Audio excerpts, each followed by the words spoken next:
Hello, everyone, and welcome to Legends of the Five Rings Adventures in Rokugan, 5th edition in the Dungeons and Dragons rules set.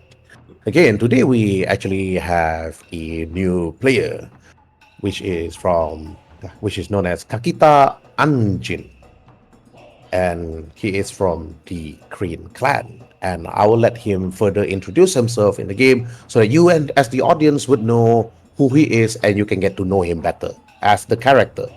Okay, Kakita, to you. Hello, everyone. My name is Drew. I will be playing Kakita Anjin from the Crane Clan for this game. He is a Gaijin child of a Doji courtier and a Thranish merchant who sailed his vessel here years ago, and through various means managed to land himself a Crane Clan wife and had a Gaijin child who spent most of his life on the outside of much of the clan, being looked down upon as a bastard child, doing pretty much everything that his mother and father wished for him, but torn between whether to appease his Gaijin father's way of life and follow in his footsteps, or follow his mother's path that he had predestined for him. And so he was put through the Kakita Academy, finding that he actually had quite a talent for the sword.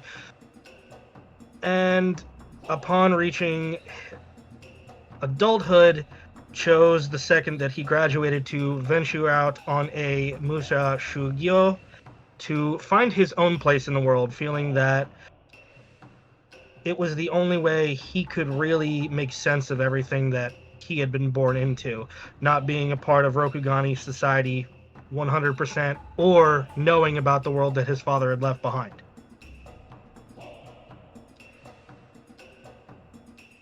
Okay, thanks for that, Kakita Anjin. Now, let us begin. Elsewhere, somewhere in a village near the Gyosha province, Kakita, you have traveled far from Shirosano Kakita, which is the castle of Kakita, which actually teach the Kakita Bushi, the Kenshin Zen, and the Hotori blade style. You went and traveled towards the village, leaving, of course, you have left this village for quite some time after learning from the dueling academy itself. After arriving, though, you don't see your family anyway. But you spend your time at the inn. You drank your way, Wakata Shoko, and also Wakata Nina, the wife of Wakata Shoko, been treating you well, giving you sake. You were there drinking and telling them about what you have learned and everything else. You also have told them about almost everything about what happened throughout the adventure from the academy to this village. Okay, this is this village so far is a non-canon village. So this is your home village, Kakita Anjin. Can you give me a name for this village so I can put it into the game? Yes, I can. Give me one moment as well. So I just had it written down. Village hidden in the leaves. No. The village name is Casamora. Kasamura. All right. Anjin, you grew up in Kasamura village. It was all your time.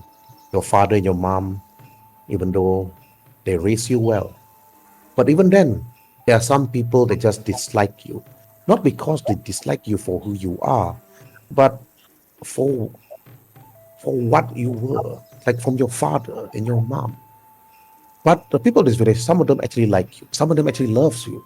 And they still treat you as one of the Kakitas. Because you have always, all this time, if there were some bandits, they actually came to the village, they asked for money, you would actually tell them off. And if there were some lion clan samurais that just drank their way from inn to inn, from every province to province, you would just tell them to step out from the land and go back to their province itself. But this is a time that when you woke up on that particular morning, Wakata Nina actually slowly knock on your bed and asking you nicely, Kakita, Kakita, she speaks out. Kakita, wake up, Kakita, she speaks out. And you open up your eyes and realize that it's late. You turn to your right and you can see your katana next to you. Oh, wait, I just want to ask you, your weapon is a katana, right? Correct. All right, okay. Because most samurais here doesn't carry katanas, like I think Miramoto Hitsumi. But Wakata Nima said, Kakita, I received news that Kakita Daiso is looking for you at the meeting house. If you are ready, please freshen yourself up and head over there. The meeting house is here, of course. Very well. He'd immediately wake from his slumber, make himself look presentable, wash his face, obviously, make himself look as proper as possible to go and meet with who has summoned him. Daiso Kakita. Kakita Daiso. He is the lord of this village and looks after its well-being and making sure that the rice is prepared, the ox mow the fields, and also the many fruits as bloom and given to your lord daimyo. Very well. And I believe the lord daimyo at this time, okay, it's a good, because there's no information, I'm gonna call him Sarotome Kakita, the daimyo. Sarotome.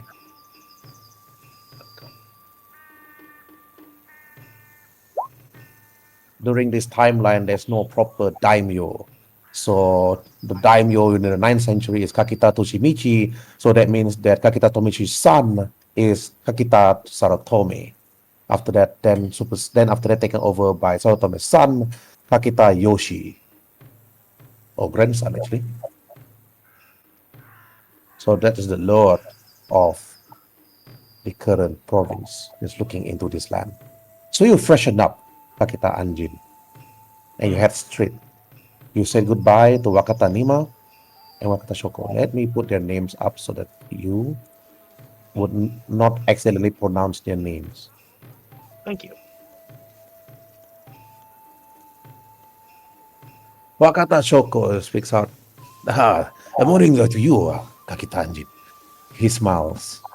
He's always been a cheerful man, of course, and he always been looking after you, looking after your well-being. He's slightly about a few years older than you, of course, but he never actually took up the blade.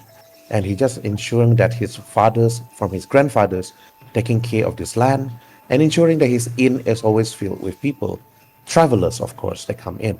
But the room is only enough for 2 people, mostly either like families or just travelers. All right, Kakita, what do you want to do? After making myself presentable, would greet both of them, give them a smile. He doesn't tend to talk very much, but given that both of these people have treated him fairly well, predominantly most of his life, and looked after him, made sure that he was well fed, and everything like that. I do have a question. Do they continually refer to him as Kakita? No, referring to you or referring to the others? Referring to me. Sorry, okay. Then they refer to you as Anjin. They don't refer to you as Kakita. There's so many Kakitas here.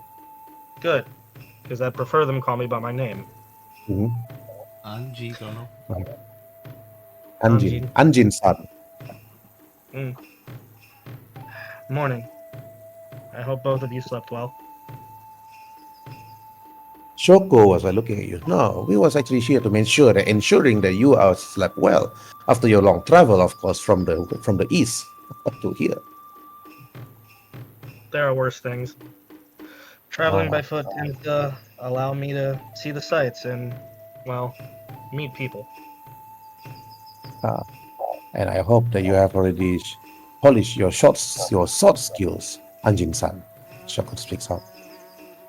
I find that words are easier to diffuse a situation with. I'd prefer it if I didn't have to draw my sword, but Hmm? only when I need to. Okay. Yeah. But I should not hold you any longer, Anjin-san. Daiso-sama is looking for you. Very well. If you need anything else to stay, let me know. He'd get up and proceed to Daisho's. Okay. You got up, you proceed to Daiso. You went out from the front door. The front door is obviously in front. Then you can see the farmers actually like taking care of their crops, taking care of the fruits of the farms itself. But you do not have time to say hello. They actually wave at you though at the moment you actually head out. He can Okay, wave make as your way well. ISO. I would just want to see your route path, and I was wondering based on your route path, then I see who you bump into. Gotcha. Probably head out south and then the most direct route to Daisho's was what he would probably take. He's the kind of person who doesn't like to cut corners. He tends to stick mostly to the straight and narrow as best he can, trying to adhere to basically the tenets of honor as close as he can. Um, Part of him wants to believe that even though he's not fully Kakita, that he can prove to the clan that he can live by the tenets of Akodo far better than those who detract from him or say he is nothing but a gaijin. Right? Okay. Can you move your token? I can attempt. There we go. Doesn't look like I can. There we go. And Daiso's is down here, correct? You went out from the front door though. Then you went down, Yep. heading to Daiso's meeting room, meeting house. Yes. Okay. You went through the trees so, and you see a bunch of children playing. That's, they don't Gotcha. recognize you at first when you pass them. But they're just like playing around the trees. They just look at you, you carry a katana, they just like bow their head a bit, and that's about it. On the map, where is Daiso's place? Here. Give me 1 second, I gotta zoom out. This map's big. Yep, it's a huge map. Alright. Let's see. Daiso's is this direction. Sorry, I'm still kind of new. When you went down though. Oh wait. When you went down, the children they actually asked, "Hey, Mr. Samurai, where you going? You seem lost." Still a bit sleepy. Mind directing me to Daiso's? Daiso. Daiso Sama-san. Daiso is over here. You just go up, follow this trail, There. and Wait, it's outside. there. He would basically stand outside the door and knock and kind of wait. Lord Daiso, you wish to see me? And then after that, Akita Daiso, scar on his left side of the face. His eyes are closed, eyes slightly open, his katana by his side. And his daughter,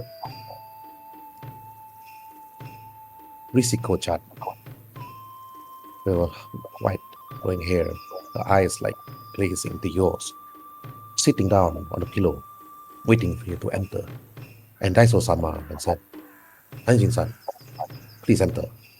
I have something of importance to tell you." He would enter, puts the door aside, remove his shoes obviously before entering, set his sword aside, and go and sit behind the divider. As you wish. What can I do for you? there is a person that I want you to look for. I heard that from my messenger, they have actually been given a land, a village to prosper by the daimyo of the Dragon Clan. I want you to look for a former crane. His name is Doji Kabuki. Roll for insight. Yep.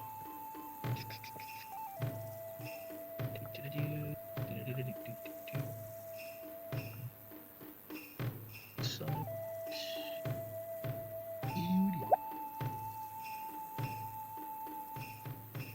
You heard the name Doji Kabuki. You heard of him.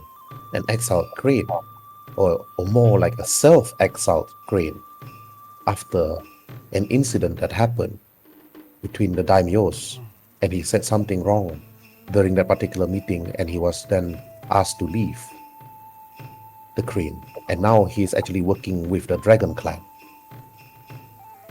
as an emissary. see. And this Doji Kabuki. What do you wish me to find out? I want you to actually head to the new village of Konoha. Wait, no, that's not. That's the regional Konoha. Okay, the village name is actually Komori, the village of Komori, within the province of Konoha. Yes, yes, No, correct. The province. the province of Kai, not Konoha. Kai. Yeah, Kai. I thought you all decided to call it Konoha. No, Kai. I even have the kingdom, the province name. Oh no, that's the capital city of Kai. The capital is named Kai, but the province name, Yeah, but that's Kai is where your daimyo is. Yeah, yeah. Your province itself is the land you're in. Oh yeah, That's yeah, Konoha. True. Yeah, my Yeah. bad. Okay, Yeah. all right. In the province of Konoha, in the Kamouri Village, I want you to take the best horse from the stables and ride further north. I want you to bring this letter and address it directly to Doji Kabuki. Very well. Do I will this, see that it's done. Anjin-san. Do this, Anjin-san, and I will send good words about your deeds, and I'll send good words to your family that you were doing this for me. Thank you. The task will be completed as soon as possible. He I'll leave passed right you- away. He passed you a scroll with a sealed mark on it, with a mark of the crane. Gotcha. He'd take it and kind of hold on to it and put it within his travel pack for the moment. Go back, and from there, is there anything else you wish of me, my lord? That is all. Return back. Once Doji Kabuki opens up that letter, then he will do according as what is written. Understood. He would bow, rise to his feet, go, grab his sword, head out the door. Return to... The stables is near the blacksmith. The blacksmith is not that hard to see, and the horses are here. Gotcha. First thing he would do would be to return to gather his things from Wakata, Shoko, and Nanami's home. Seems I'm being sent away. Shoko-san said, he's actually looked surprised. Immediately? You just arrived just like a day ago. Indeed. Daiso-sama is actually like sending you on a task after knowing that you are returned. No other samurai is here to do such a task except for you. You are our village protectors, of course, Anjin-san. Thank you, Shoko. You and Nima have been very kind to me. I hope to be able to return the favor. Nima then told you, before you leave, Anjin-san, our herbalist, Gomi Miso, is asking for you to actually go to his shop before you head out on your journey. Miso-sama is just next to our shop, to the left side. Enter the door, and Miso is waiting for you. Very well. I'll go and see him before I saddle up then.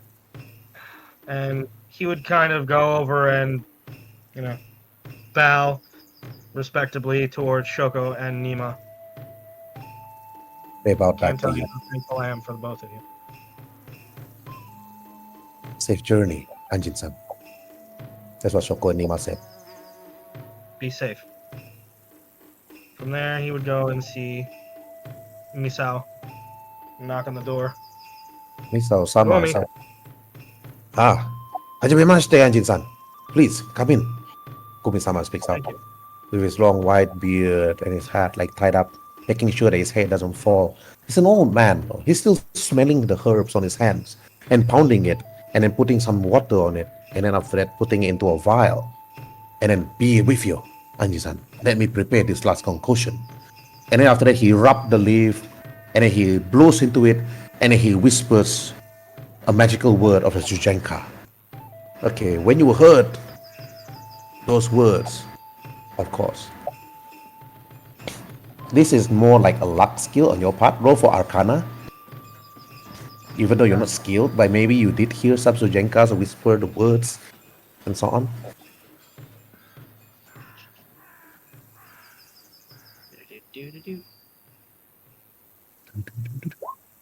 Oh, enough to beat the DC 15. You heard, but you feel the magic. You can see the magical spells, though, of course. He whispers the words to the Sujenka. And then after that, they rub it, then he squeezed the leaf, and you can see water pouring into a small little vial. And then after that, he pick up 2 vials, and he pass it to you. Take this, Anjin-san, during your travel. If there are any dangers that you face across the land, if you receive any wounds or any grievous injuries during your travel itself, this will help you to restore your vitality. I appreciate it. Thank you. You have 2 healing potions. Awesome. Then he bows. Once you return, one thing, Anjin-san. You are heading straight towards the village of the Kamouri. I would like you to actually bring back for me any dried bat wings. I heard that the Kamouri is known for its bats. I'll see what I can do. Then he passed you. Here's a few money. He passed to you. Okay. Just to not confuse a number of people, I don't know what I should use, the original Rokugan zennies or silver pieces. So I'm just gonna go with silver pieces. So he passes you 5 silver pieces. Awesome. Yeah. Then I'll This be should be sure to enough get to the buy. while I'm there. Thank you. And once you're done, if you can, and try to talk to the merchant to give extra. Maybe I can make a special potion for you if you can. Okay. This is a side quest for you, Anjin. Speak to the merchant and ask for extra ingredients for gourmet misao. You can put that into your notes. Gotcha. Okay. All right. And after receiving the 5 silver pieces and the 2 vials of potions, then you decided to actually head to where? You tell me. This is still your turn, though. You can do a lot of things here in this village. Unlock a lot of side missions in this village alone. But don't go on a murder hobo and slaughter everybody. Yeah, I won't Or ever do that. don't be like my former player. She takes every single side mission she can take. And she doesn't do any one of them. Yes. No, I know in the matter of importance to Anjin would be to leave as quickly as possible and see that his lord's request is tended to first and foremost. But Misao, it's important for him to have his supplies, not so much for Anjin, but to make sure that the rest of the villagers have what they need to be taken care of. So I'll take this one for the moment. I'll bow, thank him for the potions, and then head towards the smith, as Nima and Shoko suggested. You enter and you see the blacksmith, hammering on some arrows, making some spears, and he turns. Ah, gomen nasai, Anjin-san. I didn't see you there. He speaks out. Ah, I heard that you have returned. I didn't expect you to be back so early after learning your skills. But, by the way, do you manage to learn the Bakotetsu technique? I heard stories about a moon spinning sword technique that not many people have actually learned. Yes, I'm proficient in it, though mastery is usually a long voyage and never a destination. Ah, then after that, Jin Dayu then turns. You know him for quite some time. He's not as much as older than you, but he's learning to be a blacksmith. He's actually still an apprentice blacksmith, but he traveled far also from the east, from the castles itself, from the other Kakita families castles. And after he just wanted to start his own business. He wanted to make his own weapons, his own armor. But Jin Dayu then asked, why are you here for, Anjin-sama? Are you here for weapons, armor, or you want to sharpen your weapons, or an oil that can sharpen your weapon instead? Honestly, Jin, I'm just coming to say goodbye for the moment. Leaving already? Yes. Daimyo Daiso has sent me on a quest to the lands of the Kamouri. Well, I hope that your travels will be an eventful one. The stark skies is like giving a sign of danger, but I'm unsure. I heard rumors of a Naga shrine being disturbed further to the north, within the lands of Konoha. Then I'll be sure to keep my eyes peeled for anything along the road. I Hopefully suggest I you don't take encounter the horse anything dangerous. and come. I believe that you are in need of the horse. Yes, I do.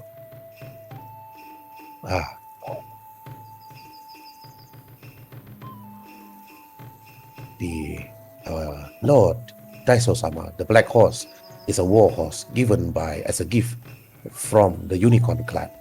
But here, the white horse is fast. In other words, Jin-san Dayu doesn't want you to use the war horse because war horse is too strong at this very moment. Oh, I'm very aware of that. What's the horse's name? This one. Her name is Seeken. Seeken, like as fast as the ocean wave, as calm as the river. Seeken. It's a good name for a horse. And then you look at the horse. The horse at first was a bit agitated. Roll for your animal handling. Gotcha.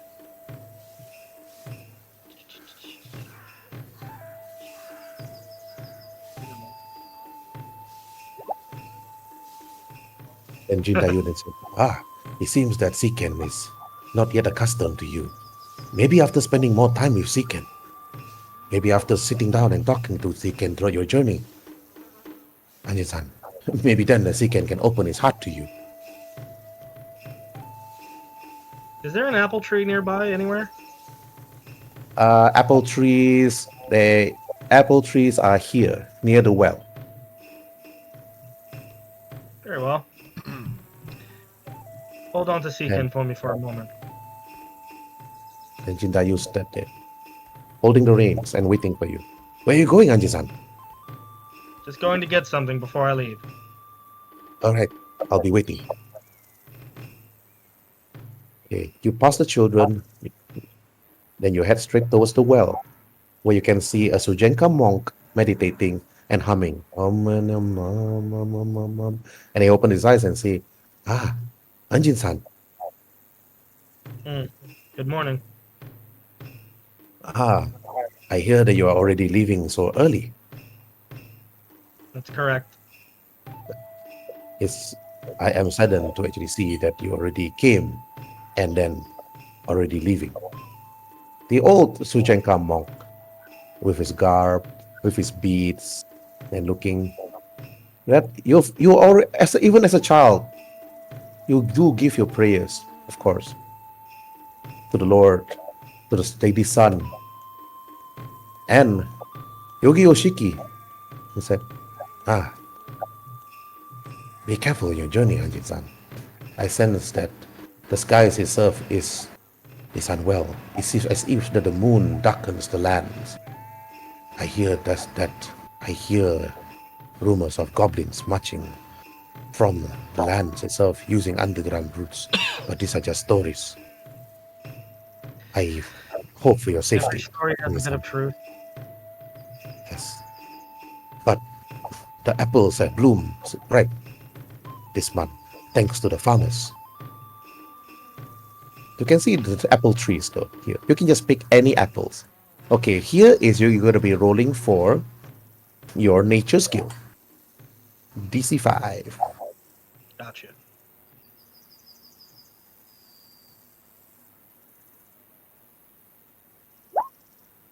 You pick the best apples that you can find. You can carry only as much though. Enough for your rations and enough for the horse. Very well.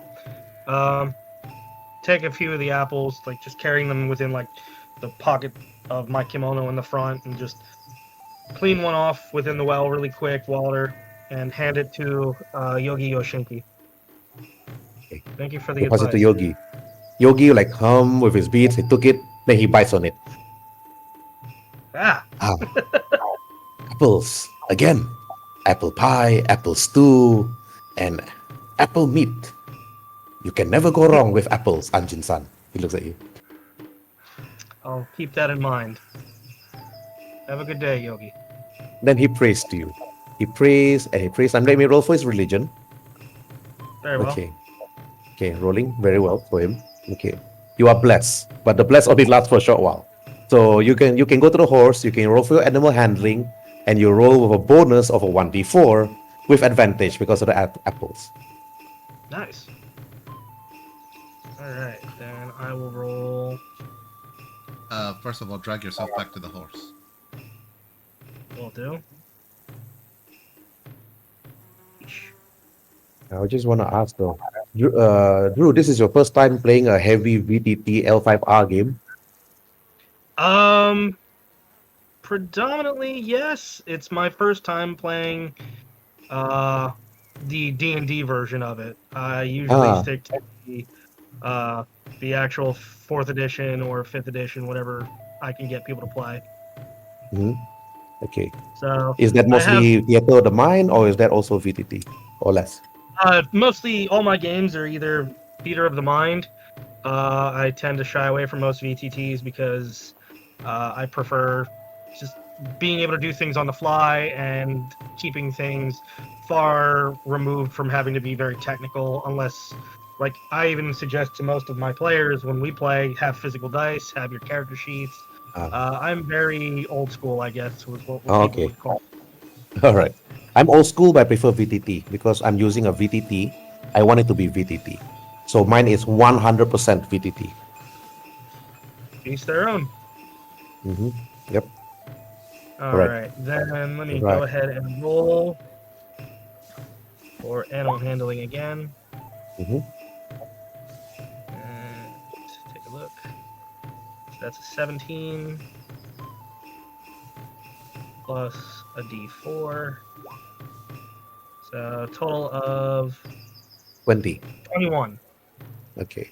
Or sorry, no, 20. You're right. My bad. Okay. 20. Numbers. Then you give the apples to Seeken. Seeken bite it. And then after that, you can sense that she is giving you a sign of approval to actually ride her saddle. And then Jindayu then said, it seems that Seeken is approving of you to actually ride her. So I believe that your journey will be a fast one.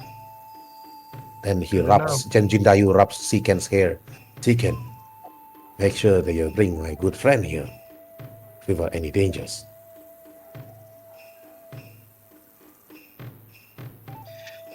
Thanks, Daijo.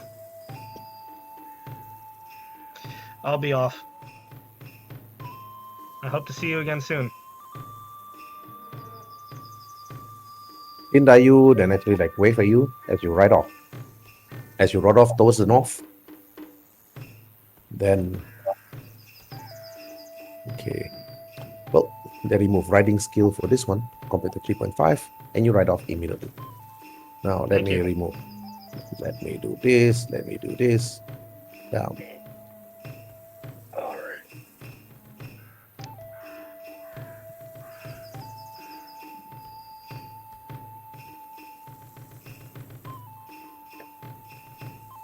Then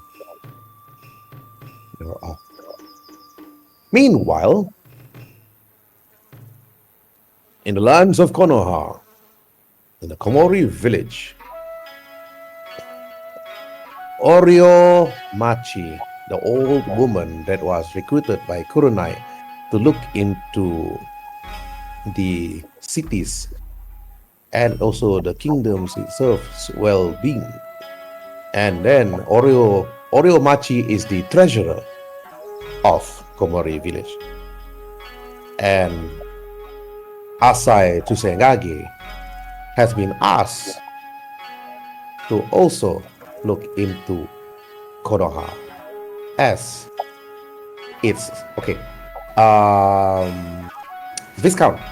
Yes. Asai Tsusengage is actually the emissary. So I believe that you're the viceroy. Mm-hmm. Yeah, I'm the viceroy. Yep, you can write your name in the Konoha Kingdom character sheet under the Viceroy. Okay. I already put it in. Hmm. So right now you guys don't have a counselor. Actually, we do have. Oh yeah, we're missing a counselor. Just a counselor, and that's it. Like we're Alright. practically set. Or you can change leadership later on once Anjin is being asked to actually join you guys as part of this part. Exactly. But okay, Kabuto Koji. This is already the third month of the moon. Everybody in this chamber within this room is having a meeting. And then Oromachi is asking, we need to actually raise our taxes. If we want to actually improve our village, we need to raise our taxes. And then after that, Asai Tsusengage then continued and said, but we must also build our relationship with the Lion clan and the Phoenix clan. That is the most important. And to the south, we need to actually make good deeds and good words, Kobe and to you, Kabuki-san, as I told you, we as the Crane, we need to build our relationship stronger with the Crane clan.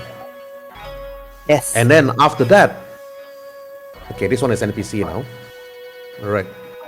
And then the Magister, Iranamai, and said, we should actually look into the magic of our lands. We should build a temple so that more Sujenkas will actually come in. The more magic, the better our lands will be fertile. Then Miromoto then speaks out and she said, I believe that we should actually have enough funding, and I agree with Oryo, with Machi-san, that we should actually increase our taxes so we could hire more mercenaries and hire more people from different lands to join as soldiers, and need we to pay our soldiers money and food. Then after that,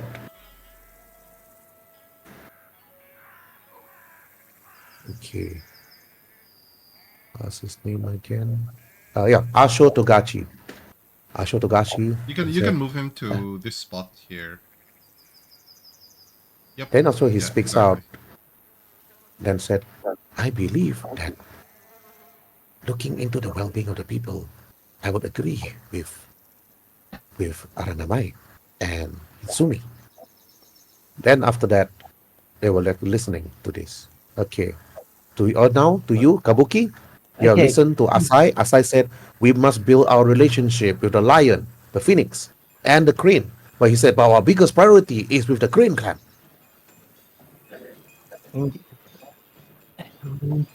I will say to Machi wants to increase taxes. If she increases taxes, there will be unrest. Okay. I will say to Machi, while I agree that this fledgling nation does require money, surely raising taxes before we have earned the trust of the people is only going to provoke unrest. And while I do agree that we need to build our relationship with the Crane clan, Asai, I do think that there is a bit of personal bias in both of our decisions on that. Ultimately, I believe that we should improve our own farming land first. Okay. Roll your persuasion versus everybody's insight.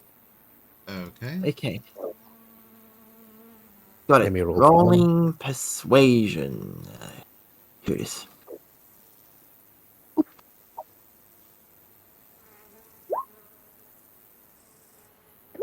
Oh, I got a 5.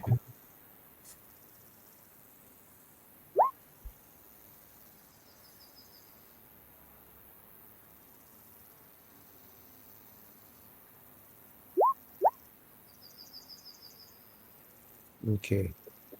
All right. For Aradamai and Hitsumi, they're like, increasing our farm output? We already have more than enough food during the last season. They actually speaks out. And then after that, Oriomachi then said, Doji Kabuki-sama, I do apologize for saying this, but during our last season, during the month, we already have more than enough food to feed our people. If you look at your character sheet, no, she didn't say that. If you look at this, she points to you a number of papers.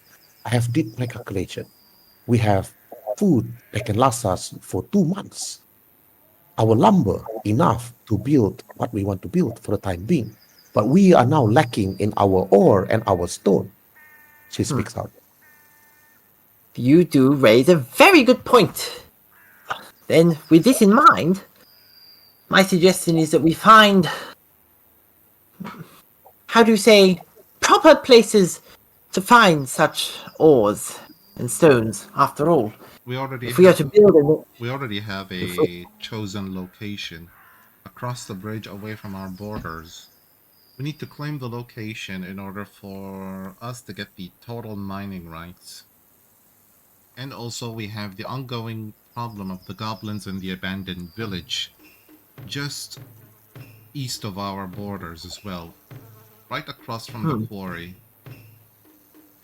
So The goblins is, as I then continued, the goblins is of course a disheartening one. If they are there, just a few borders away, they might actually steal our food, our crops, our chickens, many more. But we are lacking in manpower. We have sent our scouts to check on the goblins itself. But during this time, of course, you can actually call Boy Scouts, Kurenai.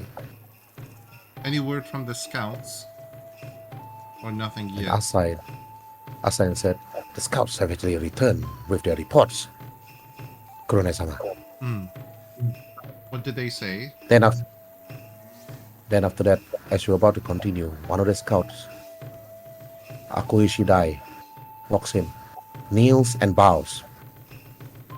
I have the report, Kurenai-sama, of the goblins' forces. Present it to everybody here. You can speak. He walks in. Then he bows, his head still down. The number of goblins, roughly, by our scouts have checked, there are roughly about 16 of them. But this is what we can actually see with our eyes. 16 goblins. Swamp goblins. Kurenai-sama. 16 is the known number, which means there could be much more than that who are either resting or hiding. She basically looks at Miramoto and she basically says to her, should we assume that the numbers of the goblin in total could be around 30 of them? What do you think? Hmm. Miromoto Hisomin, you think? If there are 16, let's assume that the numbers could be double of that. If they are sending more like a scouting party to search for food, and also those that are also scouting ahead, ensuring of any danger. But let's just assume for now there are 16. Could we, if we were to launch a preemptive strike against them, could we win? It would Then- be incredibly risky. I didn't say a word. Hmm. It's a risky move. If you are to attack directly, of course. We can send us soldiers to be in, but you're unsure though, because there are only 10 of them. Exactly. But as a lord of this village, I must look after the safety of my own people, which means that I have to lead the assault itself. Raise taxes, Oriomachi said. We need to hire more people so that we can get more militias, more soldiers. Then Misumi said, I agree. Sending only 10 is sending them to their death. But raising taxes would generate unrest. We're so far nothing but a fledgling little nation. Our best course of action is to tackle one problem at a time. She basically looked at Oriomachi and says to her, the taxes for now will have to wait. I'll need to earn the trust of the people in order to justify the tax increase that they have to pay. Doji, I need you and Asai as well as Miromoto to put a plan of action into how we can tackle the Goblin Village in one fell swoop. Assuming this plan, all of us here will have to participate alongside our own people. You roll for persuasion on others if you want to send an army to the goblins. I want to roll for insight. I'm going with them. Like, he's basically will lead the whole thing with them. She's not just sending them to their death. But yeah, 3, 2, 1. Okay. Rolling for insight. Go Kabuki, I will. unless you want to agree that you don't have to roll for insight.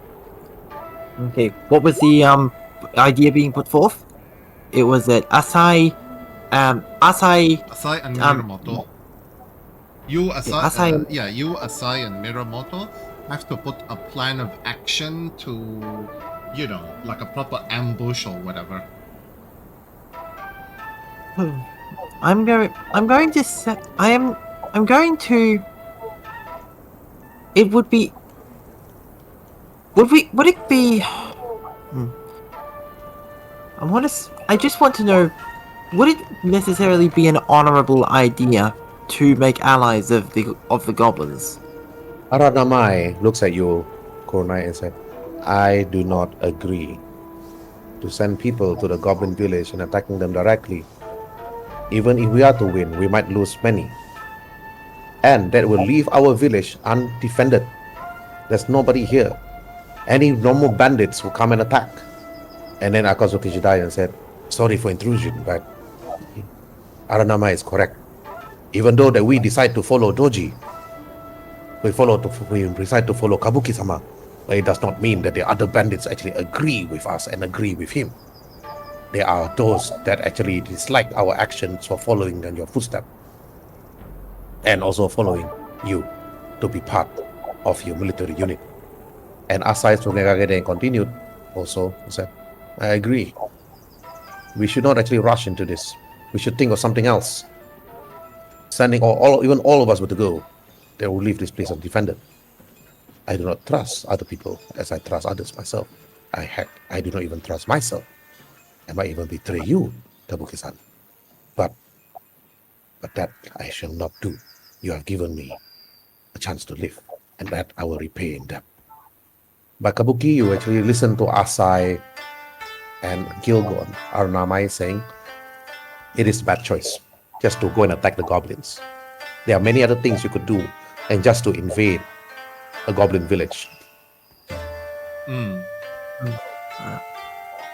I believe a full-scale invasion will indeed result in deaths we cannot possibly recover from at this stage. My suggestion is that we try to find a peaceful solution. Perhaps allow the goblins to leave for another. But if they leave for another area, then they might endanger another clan, and then we will have brought that.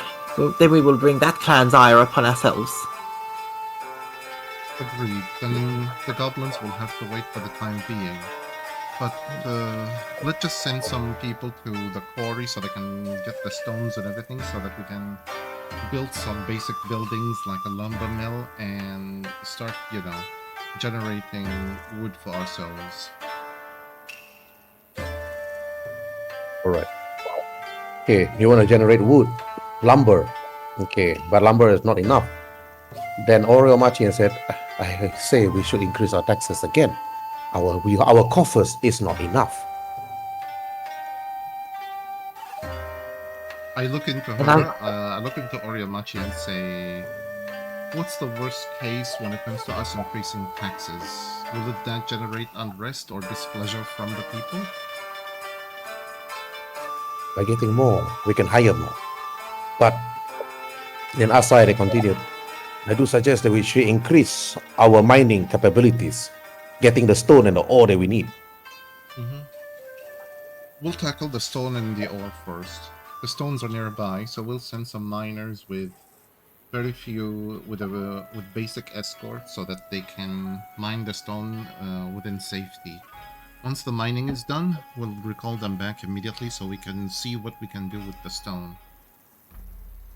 As for our relationship with our neighbors, Sai, I'll let you handle that. Send them letters of introduction and introduce us to them through letters, and let's see what they think of us.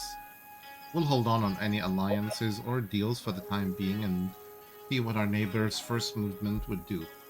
After all, a young nation such as us has just been born right nearby, so we're gonna have to be very vigilant of our very own neighbors until we know their intention. Master Alright, Kabuki? Yeah, okay. Just finally for Iranamai. Master Iranamai, for the time being, magic will have to be kept on the basics of levels until we can basically fulfill our basic needs. Then we'll stop looking into magic, but I need you to investigate any magical anomalies or Shigensha anomalies within our very own borders. We need to decide if these anomalies are beneficial to our people or not. I'll let you do that on your own so that you can have all the freedom of what to do. These are my orders. Okay. Alright, please come. To you. Okay. So the orders are to obtain more ore. So what do you correct? want to say? Do you want to go against what Kurenai say, or you want to follow what she says? Or do you want to talk to the NPCs and tell them what to do? Okay. I'm going to say.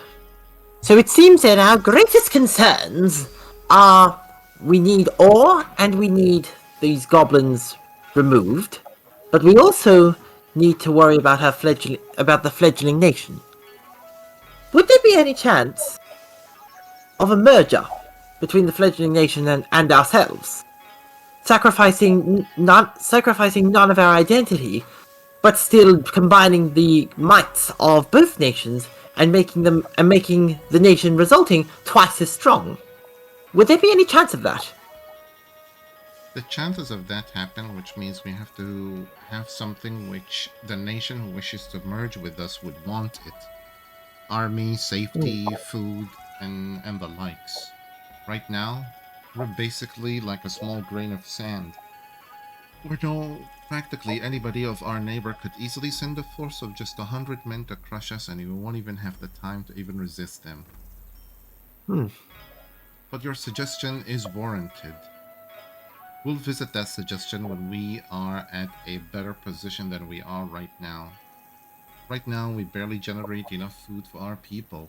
The food that we've generated last month is plentiful, but a bad harvest could very much set us back, which we must not allow. Which is why we have to, start building our infrastructure and economy and start working our way up. time of the essence. And she basically stands up, like just walk across the room and stands up. Basically, you have to look at the armor. Rumor has it that the last emperor have died without naming an heir to the throne, and the smoldering fires of civil war are basically upon us.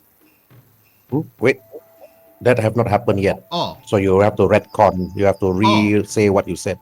because Emperor's alive. I remember like during episode 1. Oh, okay, never No, mind. never died. Never mind. Yeah, never mind. Yeah. Let me just rephrase. Yeah. Right now, we're just a young nation. No hope, no future, no nothing to show off for. Anybody could just crush us. We have to look strong when we are weak, and we have to look weak when we are strong. Remember these phrases, people. For these are gonna be our very own motto. Look strong. Okay, roll for persuasion. When you roll for your persuasion, you say that. I want to see whether they actually the NPCs actually and the players and the NPCs now to see what they agree. Oh man, I'll use my inspiration actually. I'll use my inspiration. I want like this is a very good quote. Yes. Oh. Okay. Oh. Okay, everybody then like listen. Agreed. So Asai closed his eyes. But there are things that we really need to discuss. Doji Kabuki was busy when his time was here when we actually were discussing this. But here, let me show you our region, Kabuki, so you understand what's actually happening right now. This is where we are, Asai speaks out. Our current farmland is enough to actually generate 1 food per month. And of course, our stones is enough to actually generate at least 1 or 2 stones if we send miners to stone them. And also our ore and the temple behind it. If we were to actually mine the mountains itself for stone and ore, we can make a pathway to the temple. But the goblins further to the north here is a much bigger concern. The village itself has 3 farmlands, 1 windmill, and of course, other lands that might wield other better resources. And then there is also the market that we passed earlier on. Maybe we can actually acquire some, of course, needed goods and equipments from them. And also another village further towards the southeast. We can actually build an alliance with them if they are willing so. But that is actually determined as the land itself is spread. But we have not explored the other hidden lands within our own borders. Many are hidden and we are unsure of what to do or what is inside those hidden lands. But Oriomachi, there is something that you want to tell us about. Then Oriomachi then said, yes, apparently so, there is a ruin not far from, of course, the mountains itself. Here, let me reveal it to you. An old ancient ruin, perhaps during the time of Fu Lang. It was a former village with temples and rife with treasures. If we are to send explorers, or ourselves, or yourself, Kurenai, maybe you can actually explore the ruins and see what's there. And I heard other ruins too, Asai then continued. Have you heard of the ruins of Ichiban? Roll for history, Kurenai and Kabuki. Okay.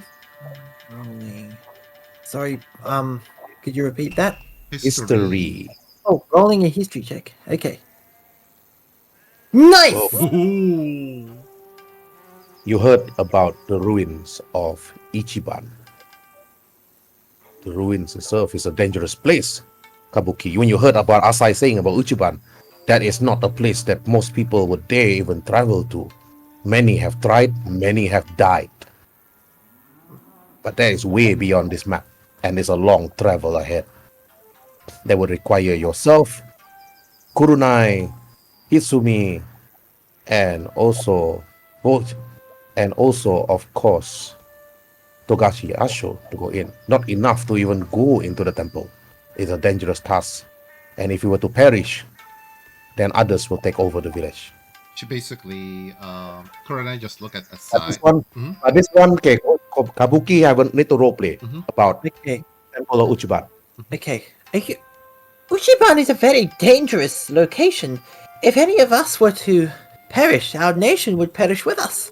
Not just that, I know the folk tales about the Ichiban Temple, littered with traps, and nobody knows, how many people have died trying to chase that fairy tale of a treasure, that even if there is a treasure at the end of it.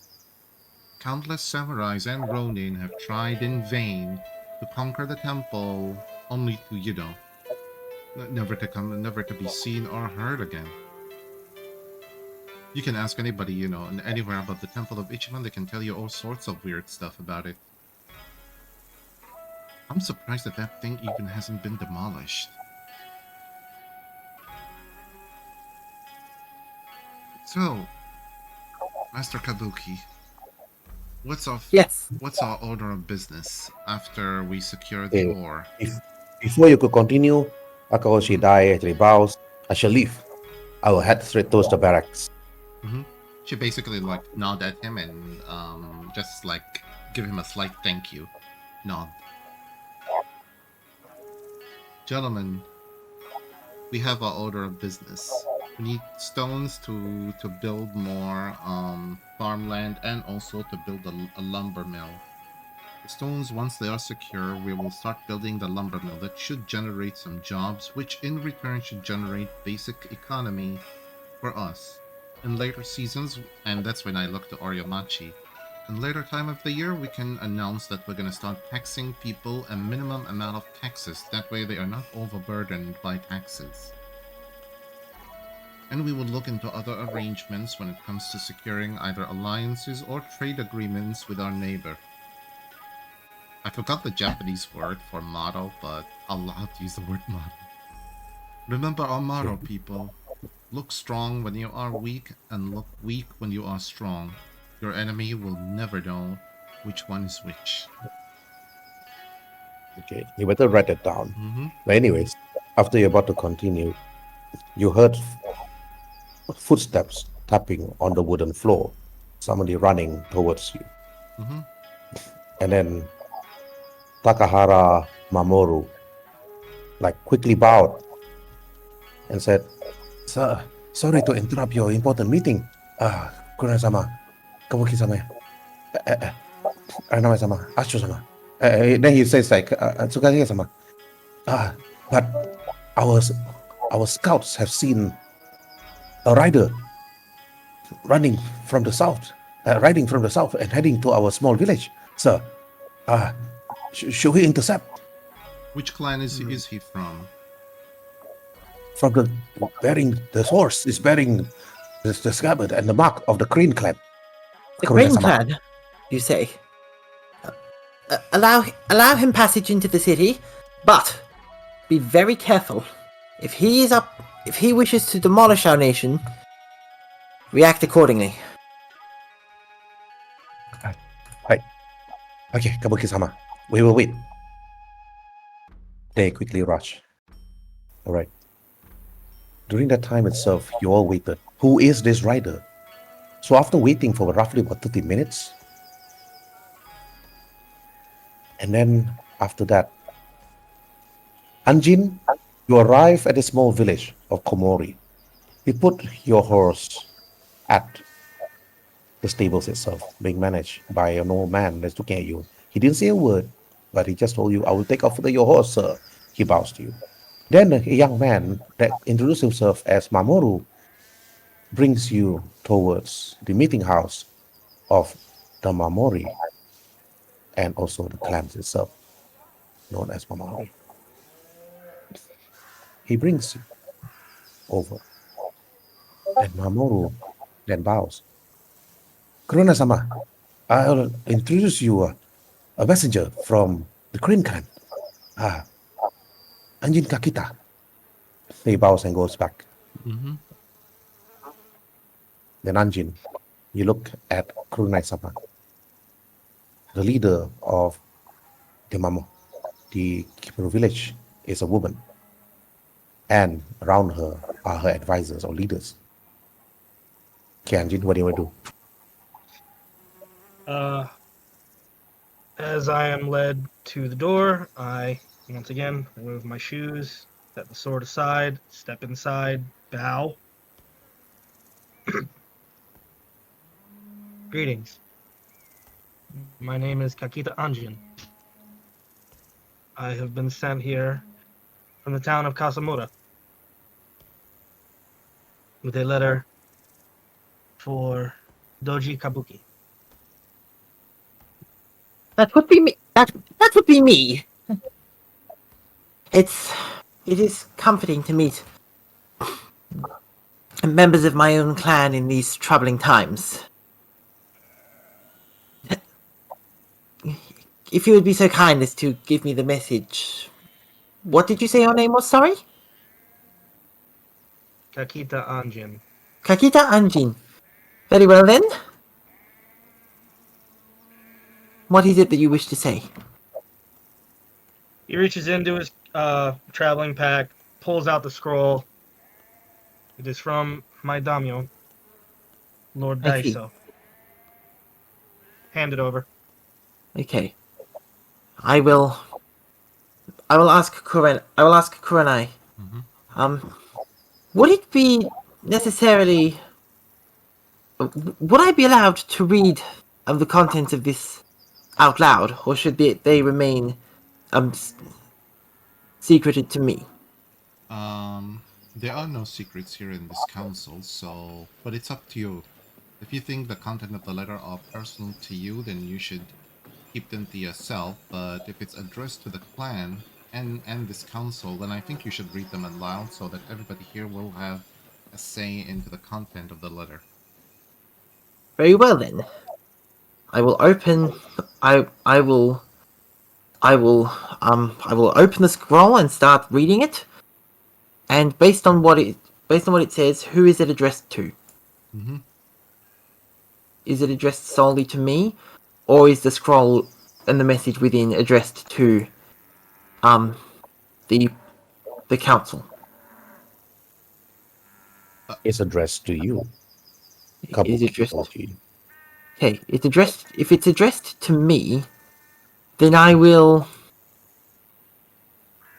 read it in my head unless and when I but if I get any notification that this is meant for the clan as a whole, then I will begin from the start reading out loud.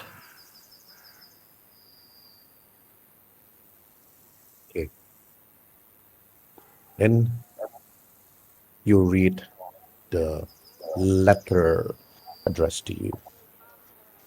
Kabuki Doji, your banishment was indeed an uneventful one. And of course, something that we do not want to see happening in the future. And then after that, it continues. I heard that you are now with the Dragon Clan, with the Miromoto daimyo. And I am very happy to hear that. Of course, your expertise will lead those that you lead into greater victory. But here, I am writing to you on a personal behalf. The messenger, Anjin Kakita, I give him to you for him to prove himself worthy as part of the Crane clan. But he is not part of Dragon clan. He is still clan. This, in part, is an alliance between you, your clan, and mine. And hopefully, they can work together to ensure any misfortune that may come in the future. Also, if Kakita Anjin refused to work with the Dragon Clan, I would like you and your lord to travel to the Kyosha province to our humble village of Kasamora, and we can talk about this face to face and written there as Kakita Daiso. And that's it. Okay.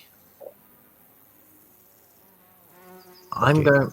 I'm So going. bullet point here is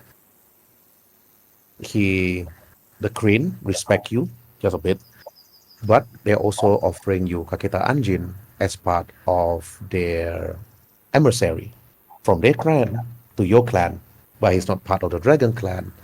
And if you refuse, you can go and visit him. So in other words, you got a side quest here. You got your own personal quest, meaning that you need to talk to Kakita Anjin, and then after that you can travel down to Kasamura and talk to Daiso himself.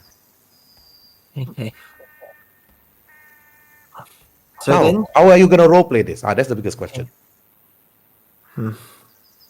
so is the side quest for to go to the village if I refuse to accept him, or if he Yes, if you refuses me? refuse, if he refuses, and also you refuse, then you need to talk to Daiso and say, I do not want to take him. Okay. If he refuse, you have to go. If you refuse, you have to go. Okay. Well, I will take the help that at this moment. He seems to be a loyal one, or he would not have been recommended for this. So I'm going to say to him, and you say that your master has sent this to me. That is correct. I understand then. If you are willing then, our fledgling nation is in dire need of assistance, and you seem to be perfectly suited, according to the message, for this. With your permission, I would like to welcome you as our newest member of the Bat Clan. The Kamouri. Hmm. If you are willing, Are you willing to take a Gaijin child?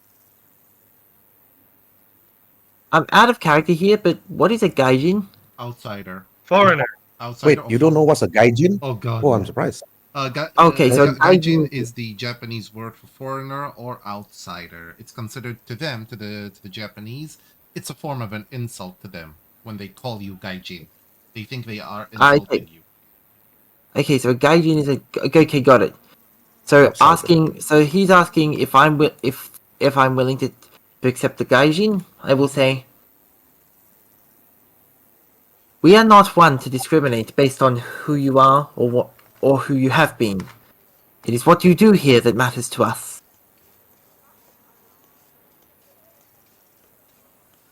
He would then, drop to his knees, bow his head, and then I will stay.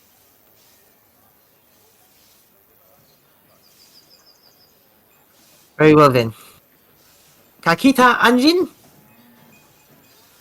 Please. Actually, before I say anything, I will turn to Kurenai in a way that asks, "Do I have permission for this?"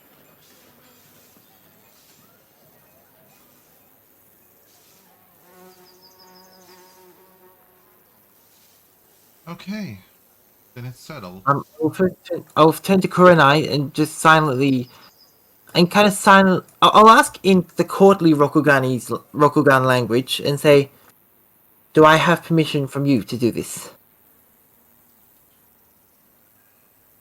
Permission to do what exactly? To accept Anjin into our clan.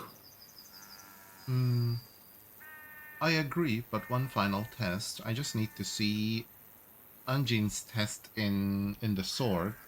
Miramoto, would you kindly test Anjin in the courtyard? I need to witness his sword skill. I'm looking for someone who's good with the sword. Someone who would greatly benefit us in the future. Someone who can be the sword of justice that this clan needs when the time is right. Would you be so kind as to test him out in the courtyard?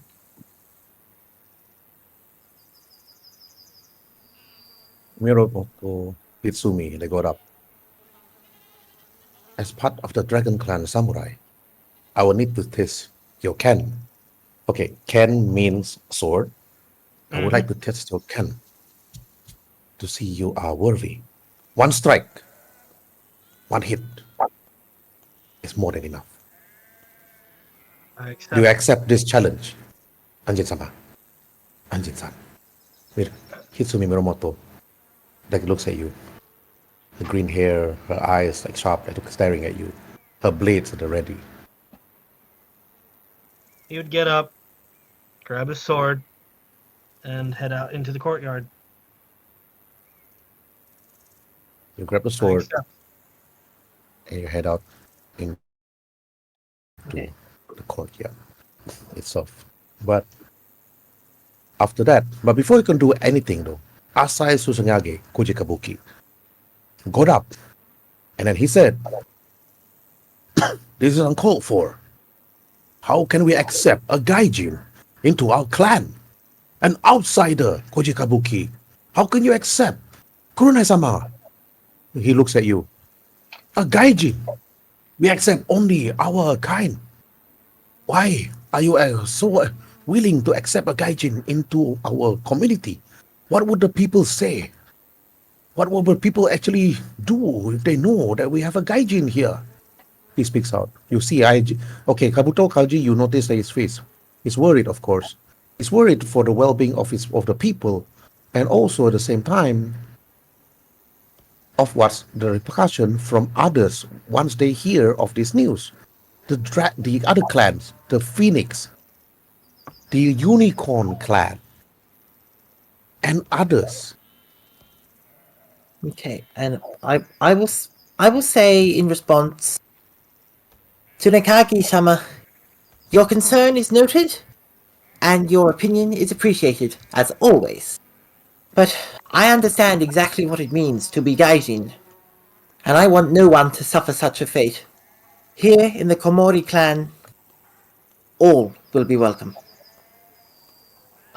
She basically, to add into what he said, while like witnessing, like them preparing for the challenge, she basically tells Asai, why do you think I suggested this final test, Asai? Because if he is skilled with the sword, then our clan would have gained an excellent swordsman, despite his outsider background. But if he is weak, then our clan would have simply taken in a lost outsider who needed to be guided in the proper ways of the sword, and thus our clan would look like a charitable clan to an outsider. Either way, we're still gonna gain a lot by taking him in. I just wish to see, can he win against Miromoto? Miromoto is second to none in our clan, perhaps even in the whole nation. I'm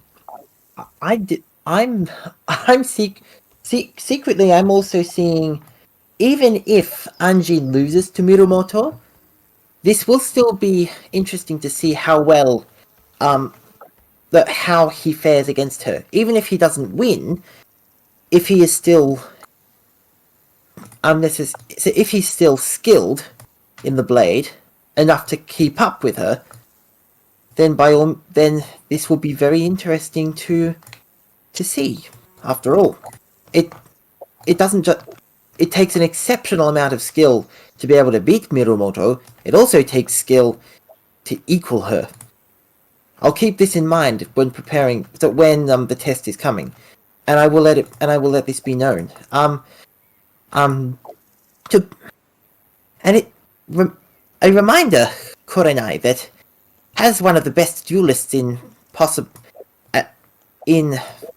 the nation, as you say, if you're correct, then beating her will be a challenge for sure. So will equaling her. If this newcomer, I refuse to use the term Gaijin. If this newcomer can equal Mirumoto, let alone best her, then he is worthy of our attention. Which is why I suggested this small test. Sure, he has a letter of introduction to you. Miromoto then raised his hand. Mhm. Enough talk, Kurenai-chan. To the dojo. Yep. She speaks out. I would like to test his skill. Only through the blade that our words will be delivered. Mm-hmm. You may begin. Word by word don't mean anything. Exactly. Only through the blade. You, Our blades will speak for itself. yeah, you just need to move Miromoto here since it's a challenge. And now, Miromoto-san said, before we could begin this duel, I would like to... Okay, in other words, the DM said that let's show the audience how each other character looks like. Miromoto Hitsumi, putting on her mask, covering her face, her blade in hand, her armor worn, and Anjin Kakita.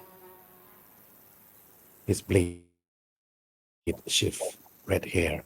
His face does not bear the resemblance of any Rokugani, but he is ready and poised for battle. And then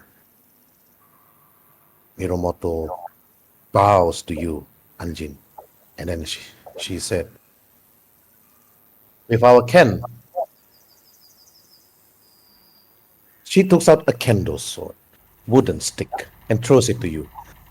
Not with our blade, but with the wood that blocks the sword style itself.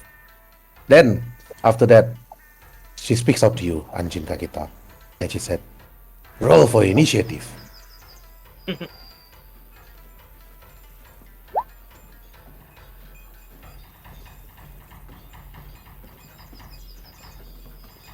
Ooh. Not a bad for a start. No, his reflexes definitely. After he takes the first strike, when he takes the first strike, remind me to speak, to Asho and Kurenai, about something. Once he takes the first hit. You can move your character Plus 9. here. Plus 9 to initiative. Whoa, that's fast. What feat is that? Alert. I don't have access to the portrait, but could you move it next to Kurenai? Yep. Thank you.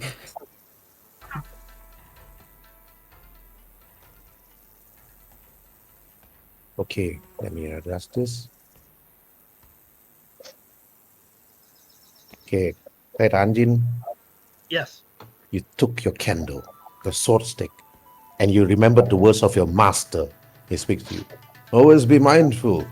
Speed is everything. Strike first before your opponent can.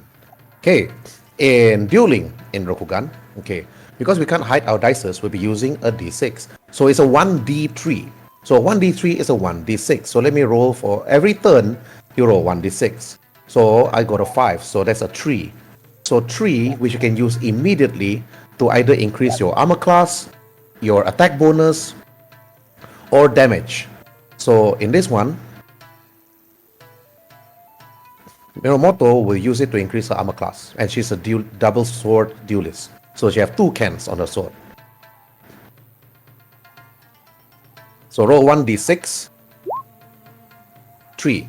So that's 2. So you got 2, which you can either use for your increase your hit bonus to a +2, or increase your armor class by +2, or your damage bonus by +2. Which you need to use Hit immediately. bonus. I'll be using it for my hit bonus then. Alright, hit bonus. So you got +2 bonus to your hit. Roll to hit. So you move. Okay. She blocks it. Ding! With her wooden sword. Then she move up. Then she hits you because she doesn't have any bonus dice. So Miromoto is just going to hit you squarely, normally, with the sword.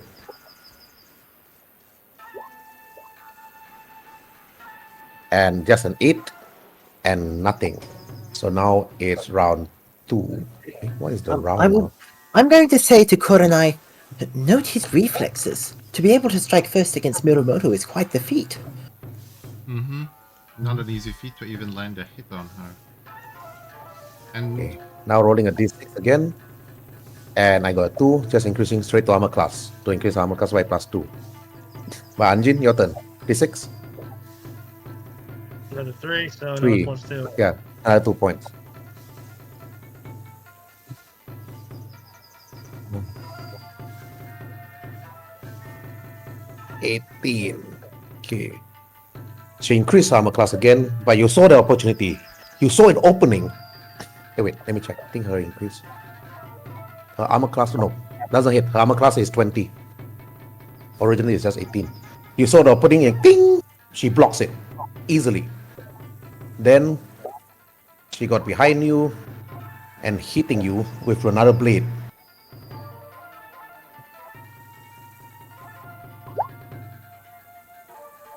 And 20. What's your armor class? Currently, it is 19. 19. So it's just a hit. It's just a simple hit. Tuck. It just hits you. She puts her blade behind your neck. And that's it. She just taps your neck slightly. And that's it. Then Kabuto Doji, Kurenai, and also Togoshi Asho saw the hit. And that's it. Mm-hmm. She basically closes like her fan and she says to Miramoto, you can slow down. It looks like as if you wanted to actually kill Saranji for a moment. She looked... Kill? No, she speaks out to you. I do not kill a skilled swordsman, especially one from the crane. She bows to you, Anjin-chan. That was indeed a very good fighting technique. Your skill and mine are equally the same. If I did not focus more on my defense, you would have bested me in combat. She speaks to you in truth. I've heard legends tell of Miramoto's sword skill. It is good to know that the legends speak truth for once. I would enjoy another fight whenever you wish it. I'm still learning, Anjin-san. And we are our travels together. I believe you and I will be able to improve both our sword skills. And I agree. we will eventually meet stronger opponents. And I'll be eager to fight by your side, Anjin-san. Then she bows again to you. He bows in return as well. Okay, now back to Kurenai. Okay, Kurenai, what do you want to say? You saw the fight. Yeah. It was an intense, fast fight. If this was in Samurai X, yeah, it's gonna be like ding dong, ding dong, ding dong. Oh and so yeah, on. definitely. I was thinking like that. He basically says to Doji and to Asho, looks like our client just gained an excellent swordsman, second only to our very own lady, to our very own Miramoto. Which means we don't have to worry in the long run. This should settle on the decision very easily. Sir Anji, welcome to the Kamouri clan. Sir Anji. Okay. Sir. Sir For- to- Anji. To put it into perspective, I think from instead of using sir, use the suffix sama. Oh, So okay. Anjin sama. sama. Oh, okay, yeah. Anji-sama, welcome to the clan. Welcome to the Kamouri clan. Later on today, you can do your swearing ceremony before the whole council, as you swear loyalty and fealty to me and to the council itself. And hopefully it would work to benefit our clan.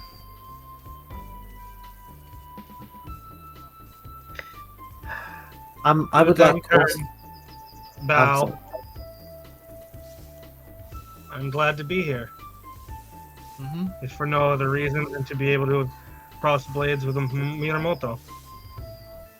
Indeed. I look forward to what the future may hold.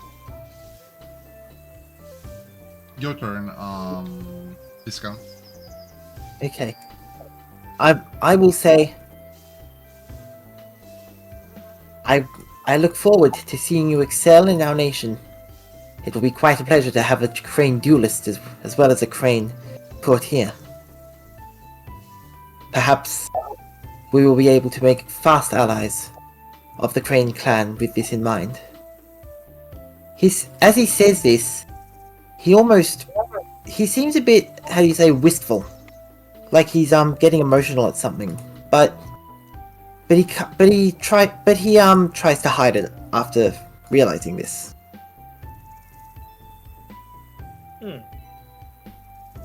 Yeah. Partly No because need of what the for- letter said. Yeah. Now, roll for insight, Kabuto Koji and Kurenai. Okay.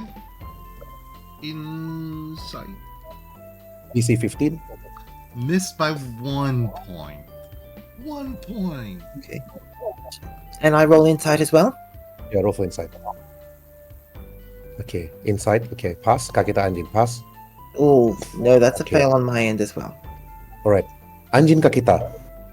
After this fight with Mirumoto, and seeing the kind-heartedness of Doji Kabuki, you couldn't understand why Doji Kabuki was banished from the Crane clan.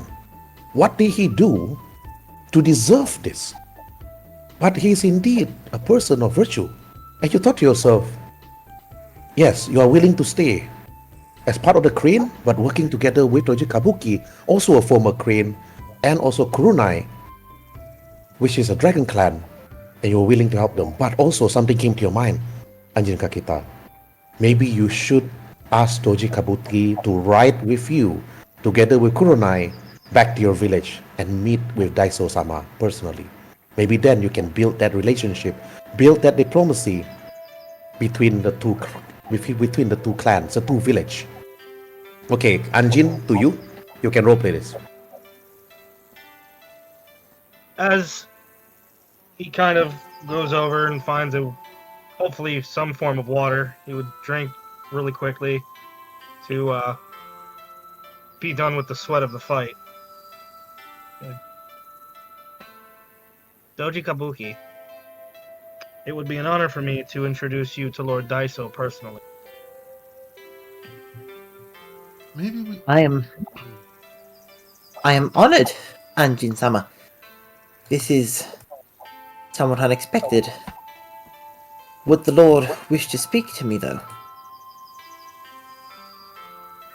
I've spent much time in Kamakura town. It's quaint, much like this place. But he is a good man. He leads his people and cares about them like they are part of a grander ideal. As every leader I'm should, I sure- believe. Anjin-sama, it would be an honor to meet with your daimyo. Say the word, and we shall prepare and set out. Whenever you are ready, then. Very well. I will turn to Kurenai, and I will say, with your permission, You, I would like to leave as soon as possible for this village. you, me, and Mirumoto, as well as Sir Anji-sama, will basically leave for. Anjin, come on, man. This why Anjin-sama. I correct. Sir Anjin Sama, like the hell, okay. I'm thinking Western. I'm thinking Western. I'm sorry. You. No, you're good. Go Yeah. for it. I actually like it. You, Anjin-sama, and myself, as well as Mirumoto, will be heading to that village, as I will need to meet with the lord of his village officially and introduce myself to him. Perhaps there is value in making an alliance with them, or even more, a trade agreement for starters. One can never have. I'll let aside delicate things here in Komori for the time being while we are away. Mirumoto and the others decided to stay, just in case. Oh, okay. So Me and only Doji and Kurenai head off. yeah, exactly. I'll just let Mirumoto and the rest delegate things until she's back. But otherwise, she is going on official clan business to meet the lord of Anji's village, and to meet up with him. Okay. After Anjin-sama actually spoke to you and asked you to actually see the daimyo, you rested for a few days though. After a number of days, all three of you head straight towards the stables, and then Oroyomachi and her husband Hayakawa Machi already prepared your horses, and their grandson Hada Machi was excited to see a samurai from the Crane clan in their village. Hada Machi is this young boy that always one day wanted to be a samurai, but never got a chance to. ever since her parents' death in the hands of bandits. So he's been taken care of by both his grandparents. But her Kawamachi then talked to you, Kurenai, and said, "Your horses are ready, Lord Kurenai. And your horse too, Anjin-sama. Mm-hmm. All being fed and already groomed for your long travel. Be safe." Thank you. Thank you so much for your help. This could not have been done without you, and Lady Oriomachi as well. Thank you, Lady Oriomachi. This could not have been done without you. I will look into the well-being of the people, Kurenai-san. Mm-hmm. And I will ensure that upon your return, we will make sure that everything will be okay. But I want to ask Anjin-sama. Anjin-sama, there is one vacancy within our leaders. If it's okay with Kurenai-san, maybe you can be appointed as one. But it is up to her, of course. But okay, Aizen, this one you don't have to ask Anjin because you can hire NPCs later at the Crane Village. Oh, for this one, I actually will, I'll basically shift, the Viceroy, Doji to be... Oh, because you need to ask your Anjin, whether you want to ask Anjin to be part of the Kingdom of Konoha in the leadership table. Or you can hire NPCs. That's what I'm asking you, because this is your second. This is considered your first time with Kingdom 5 Kingdom second edition. I'll ask so Ali. you're unsure how to do I'll it. actually ask right now. Anji-sama, would you like to join my council?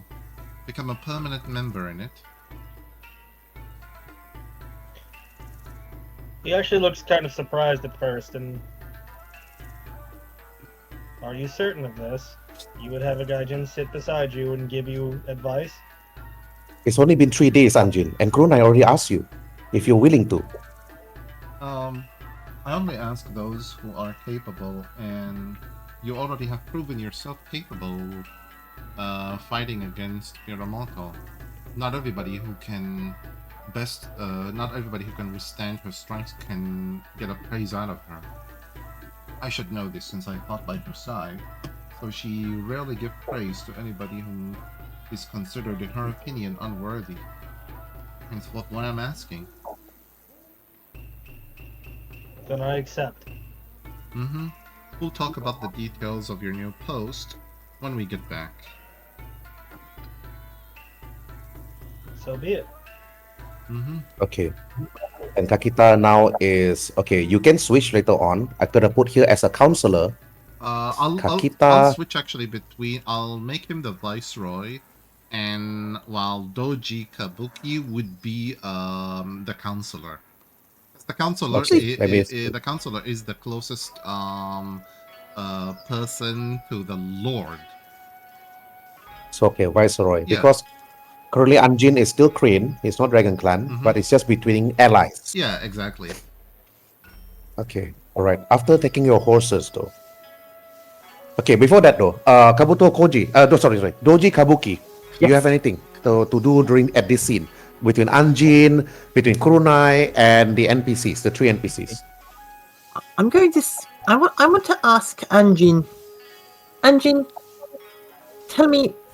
You say you are a member of the Let's Crane not clan. put you guys outside. Let's put you guys sitting down here while waiting. Okay. I want to say Yeah, to you- Anjin. Anjin, you say that you are from the Crane clan. What family do you belong to? He kind of gets a look of... kind of look down a bit as he breaks your eyesight for just a moment before letting out a deep sigh. And my mother was Doji. My father was from Thrain, far beyond and over the seas. He was a merchant here. Their ship crashed, and by whatever grace of the fortunes, the gods, or whatever spirits watch over this land, he fell in through the good graces of the Crane, and over time was even wed to my mother. I see. So, So, is this... while I bear the name of Kakita, my mother is Doji. My father is nothing. I see. Well, Anjin-sama, you are more than welcome here in the Kamouri clan, and you will always have a home here. Perhaps one day we can be just as valued in the Crane clan as we are here. I look forward to this day. He gives a genuine smile. It's quite heartwarming to see the camaraderie between two members of the same clan.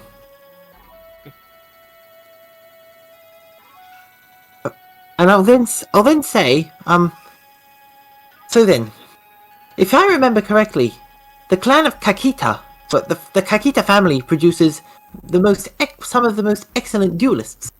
Is this correct? That is correct. I actually was trained in the Kakita Academy. I see. I became a Kinzen. Is that the Duelist Academy or the Artisan Academy? Duelist Academy. I see. I've been there myself. Some of the finest duelists have come from there. I had hoped to win favor from my mother by becoming a duelist of renown, but it seems that the color of my hair and my skin follow me everywhere here. And, well, it is also why I've left much of the courts and the cities and towns behind. I'm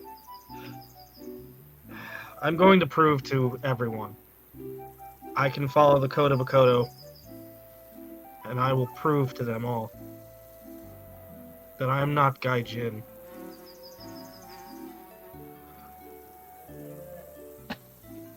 Like, Anjin, by coming here, you have already proven that.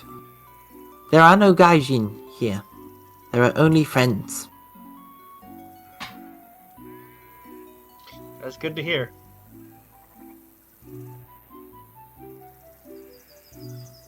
Okay, Kurenai, anything you want to add?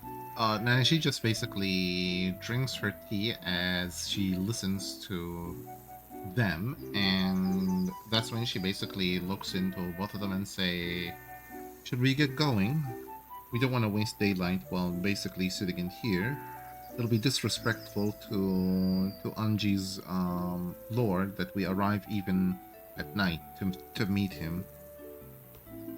It will take a few days of travel by horseback, probably a week or 2 weeks. Mm-hmm. The village is about a week and a half on fast horses. Mhm. If we do not push them, well within 2 weeks. I see. Following the road, it should be all right. Then we need to relish whatever speed we can muster. Then if all of you are ready to depart, I'll lead the way. Mm-hmm. Okay. You may lead the way. I will lead the way. We are ready.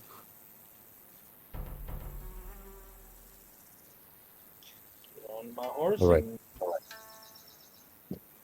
And she basically went to the bows horse. to Aryamachi, thanks her for her thing, and she goes into her other horse. Right. You got the horse, and together you all traveling the lands, and then ensuring that the weather is perfect. Stopping from place to place just to actually make camp and then continue your journey again. And during that time itself, of course, that's where you actually get acquainted slowly and slowly. Okay. You guys are actually here. You're gonna have to ping. Ping for everyone. Focus ping. Right, here it is.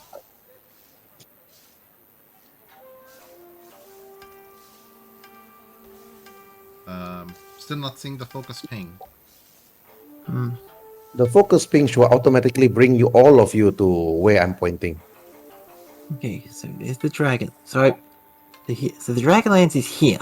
I see the Dragonlands. Yeah. Where along the... Okay, I think I better drag a token down.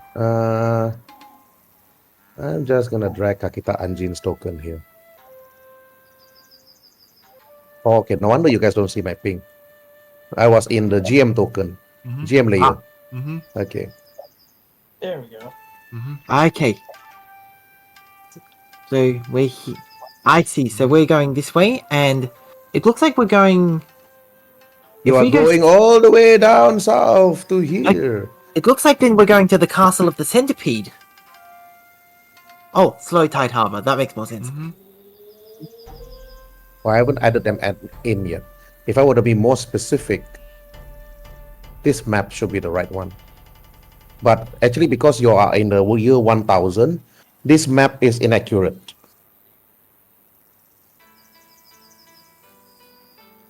So let me put the character again, which is here.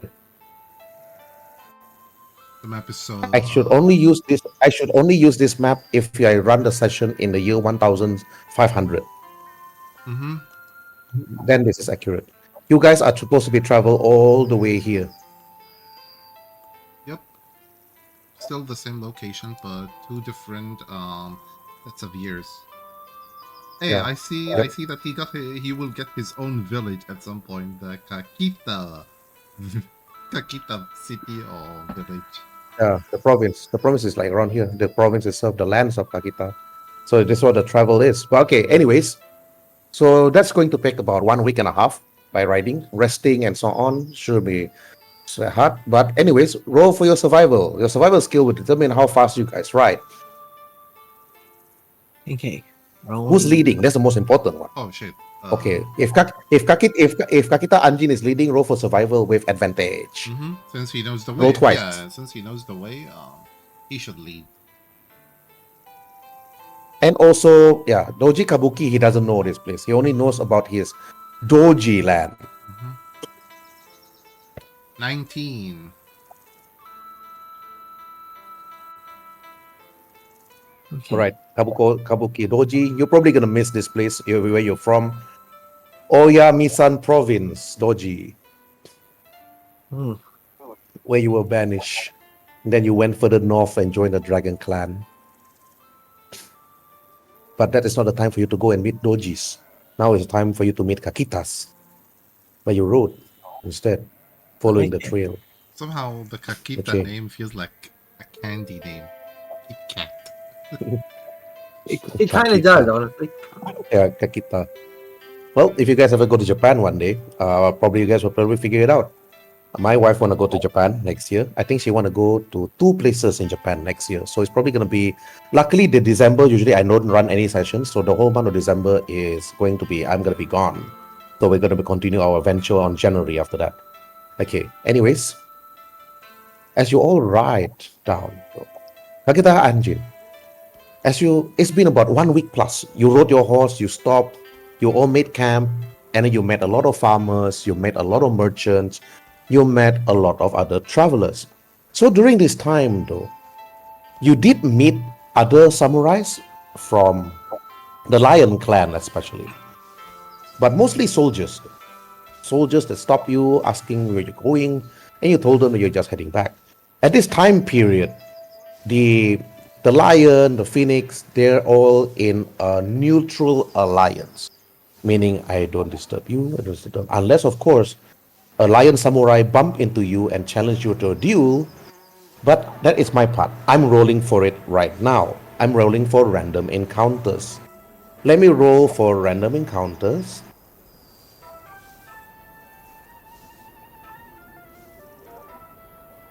Nope.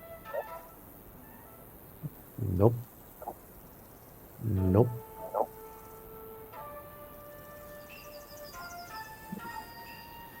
And no. Wait, I forgot one more rolling random encounter. 1, 2, 3, 4, 5. Okay. 84. I have prepared 6 random encounters maps here. Okay, Kakita Anjin, when you look up to the sky, as you rode, it is already almost nighttime. The sky is darker. And Doji Kabuki, you look at Anjin as he rode further down south. He's looking up into the sky, the cloud started to form, and thunder was like booming in the distance. The trees and the wind was blowing ever loudly. You can feel the wind like blowing hard. And then after that, Anjin, you need to know you need to cross the bridge, a well-known bridge within this land itself. But the cloud actually bears something different. But as you arrive, though, based on this number itself, you arrive at the bridge of Makonori, a place of great battle a long time ago. But the 3 of you sense something is not right. Something is not how it seems. Okay. Roll for Arcana, all 3 of you. Okay. Okay. Okay. Kakita's land. Kakita probably rolled it because this is his land. Yep. So he felt it. I never felt it, and I'm too oblivious to it. Rolling Arcana. No, I'm only slightly so So only Kakita can actually roleplay this with you all. Kakita, I'm more focusing on how we're gonna I'm more focusing on the bridge, like that bridge will only carry one of us at a time, I think. Any more and it will collapse. yes. That one, you know, by a glance of it. That bridge will not be too strong. Okay, you guys have all access to the horses, but the horses have their own horses only have that 19 AC. Okay, each of your horse only have 19 AC. 19 HP, 19 HP, 10 AC. Yeah. So click on each of your horses and put it in the circle area.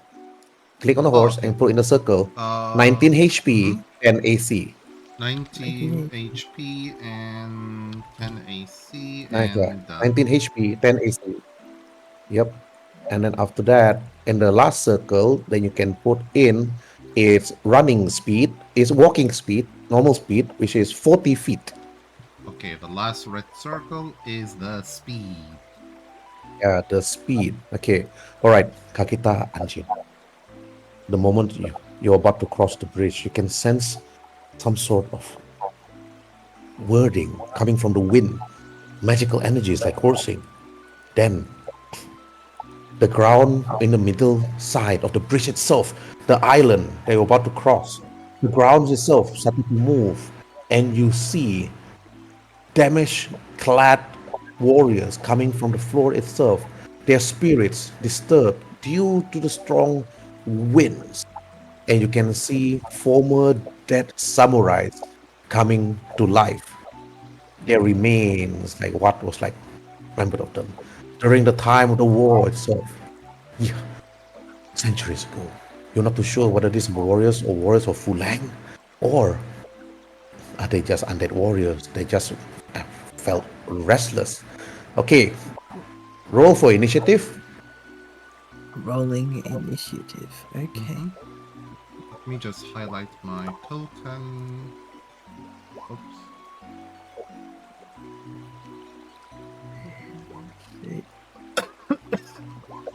For some reason I don't know how to get rid of the new Oh, it's from your character sheet itself, like next to the name.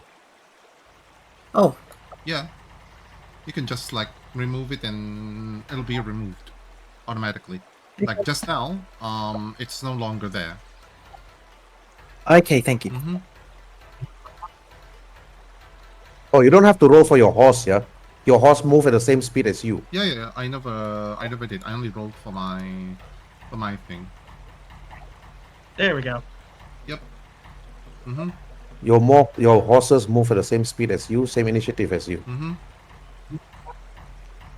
Yeah, unless you like your horse to ride away without you. It's like and start attacking also. Mm-hmm. Okay, these are just normal drafters. Okay, Yep. Kurenai, the moment you saw the undead samurais, you know about this. You read about them. they are mostly shadowland creatures. But usually, when their souls is disturbed, there must be a Shujenka nearby that raised this, or were they raised by the magic of the wind itself? But these samurais, though, they are just moving, they're not moving anything. They are just holding their bows, their sword dangling at their side.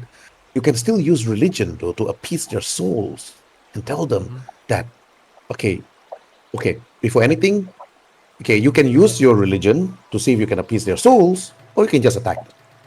She looks at both Kakita and Doji and she says to them, "Listen, these souls are innocent of what's happening. They have risen against their own will. One of two things is at play here. Either a nearby Shugenja who is raising them against their own will, or the magic of the wind have simply, carried the mana of magic into this place. Because if they intended hostile actions against us, they would have attacked us straight away. Look at them, they're not even raising their own weapons to fight us. Perhaps we can appease their souls so they can, go back to wherever they came from so we can give them a proper burial. Them rising up like this is a big evidence that somebody made a big mistake by not burying them proper." Okay, Kabuki, to you. Then after Anjin. Anjin. Okay. You heard what Kurenai said. Okay, so I'm going to say, so then, should we attempt to parley, or do we have no choice but to fight our way through? Perhaps we should appease them. You don't parlay Yeah, with exactly. undead. You just pray to them. Exactly. That's it. We're using religion. Perhaps we should Okay. pray to their soul, to their poor soul, so they can move on. But you need to be 30 feet. You need to be 30 feet in front of them Mhm. to roll, to use your religion. Okay, so are If you fail, then they'll attack you. Okay, so then we shall work on. Sorry, my character's not stuttering. I am. So Kabuki will say. So then we shall try to lay their spirits to rest, and should that fail, we'll need to remove their presence. Mhm. He says this with a little bit. He's not really understanding the severity of the situation. Mhm. You're a spirit yourself. You're a bat. So Yeah, you should but- know spirit to spirit. Yep, he's like, oh, yep, ghosts. Ghosts, zombies, whatever. We'll deal with this. He's not really understanding how serious it is. Mhm. For my movement action, I'll just move 20 paces until I'm basically here, while waiting for the others to move in to join me. I ain't going there by myself as much as I could. All right, Kakita Anjin, you heard what Kurenai and Doji Kabuki said. What do you want to do? You said as we approached here that I heard a voice on the wind, correct? Okay, you have And to I'd roll for like perception. Yes, I would like to see if there is actually a Shugenja nearby and take a look. Oh, if you couldn't detect where the voice is coming from. Now it's just the voices of the wind, and that's it. Understood. Then I will ride up next to Kurenai and apparently dismount my horse. Like an You idiot. move, your horse move toward you. You drop. If these truly are spirits brought back to the dead, I suggest we try and appease them and put them to rest. Mm-hmm. I would hate to have to unsheath their sword unless they pose a threat, truly. Agreed. Only one of you can move forward on the bridge. Okay, now Doji Kabuki, your turn. Okay.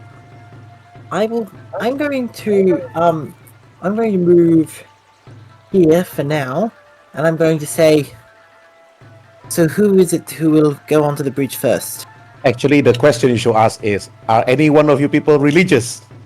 Who's the Okay. most religious person here? And so on. Okay, so I'll say- by religion. Okay. I'm going to say, then which one of us is going to try and appease these spirits? I'm not that religious, so I'll follow the proper ways. As in, she's saying that whomever's professional, go right ahead. Okay.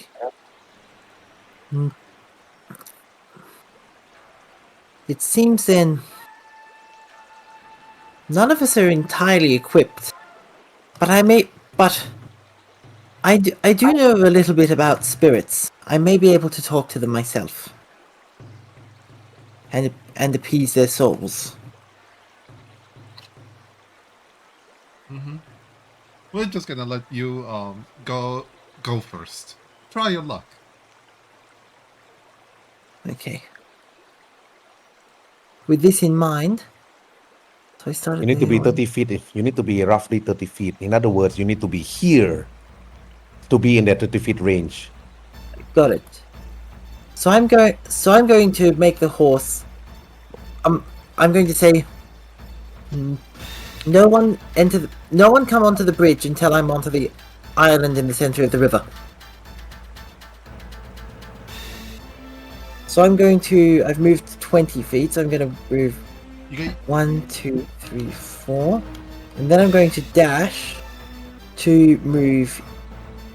So if I move there, no, I'll move here. Yeah, exactly. Because this is the horse dashing, not you. This is the horse dashing. Yeah, the horse is dashing. Yep. You are within 30 feet of these guys, so you can attempt on them, but sadly too far from. That's why I said he have to be. That's why I said he have to be here. Yeah, if I'm over here, then I won't be able to reach. You still cannot reach them. Try your luck on these two. Try your luck on This these square.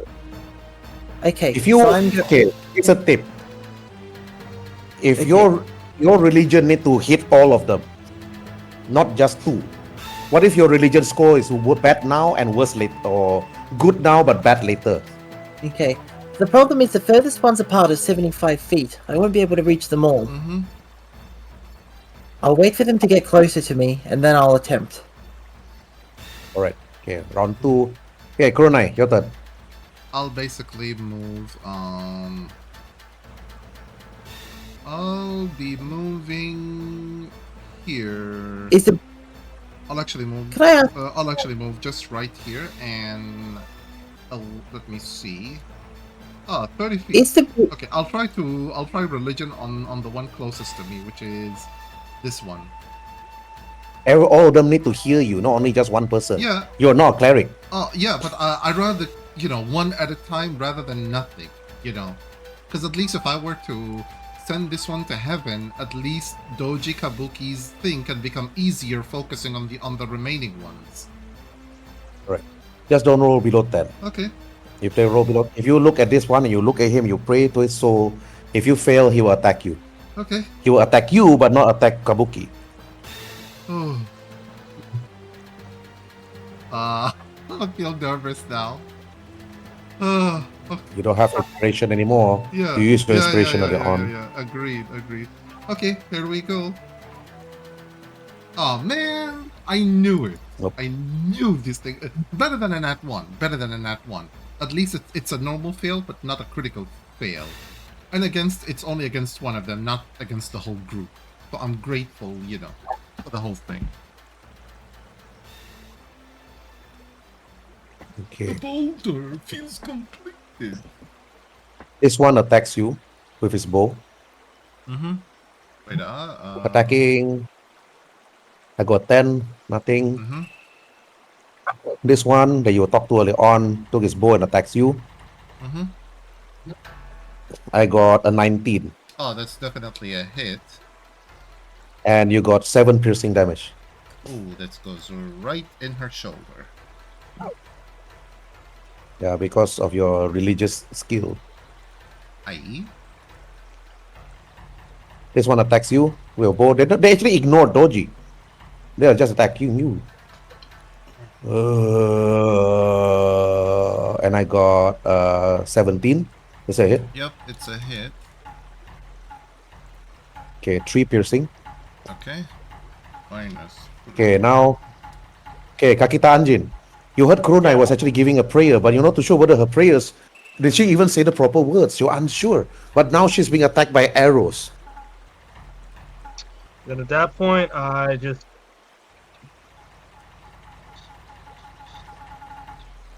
I'm actually going to dismount my horse and rush. You get off your horse.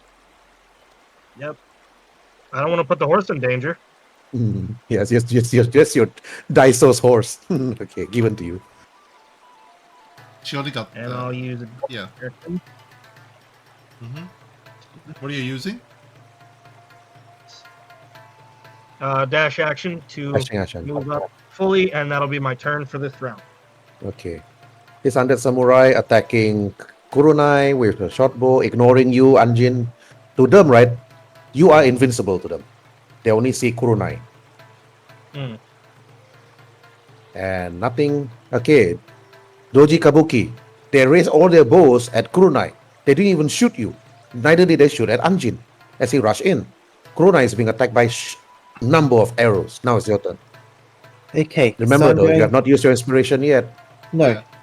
And now all of them are close by, so you can take them down. Okay. Okay, I'm going to attempt my religion check on all four of them. So let's see if this works. You prayed to I Lady do have Sun. inspiration, correct? Yeah, Yeah. you still have inspiration from last As session. well, roll with, use your inspiration so you can roll as with advantage. That's all. Oh, with Yeah, advantage. yeah, sorry. advantage. Oh, 19! Okay, And that's my inspiration used. all right. You prayed to their souls. Okay, what do you say? Okay. I'm going to say whatever malignant force has brought you in courtly Rokugani, which I think is an archaic form of modern Rokugani. But correct me if I'm wrong on that. Yeah. Correct. Because you can use Royal Rokugani as a form in like prayers and everything. Because it is a formal language used by the royal court and the temples alike. Okay. So I'm going to say, whatever malignant force brought you into this world, you are more than them. If you wish, you may pass. The undeads, their eyes glow red as they look at Kurenai. Their eyes turn to you. Their skeletal remains turn to you, Doji Kabuki, and their eyes turn green. And they whisper. "Ugh." Then after that, you see them kneeling on the floor. Their body dissolved together with the remains of their damaged, broken armor. Just take off. And then that's it. You put them to rest. And their bodies disappear to the ground from where they came.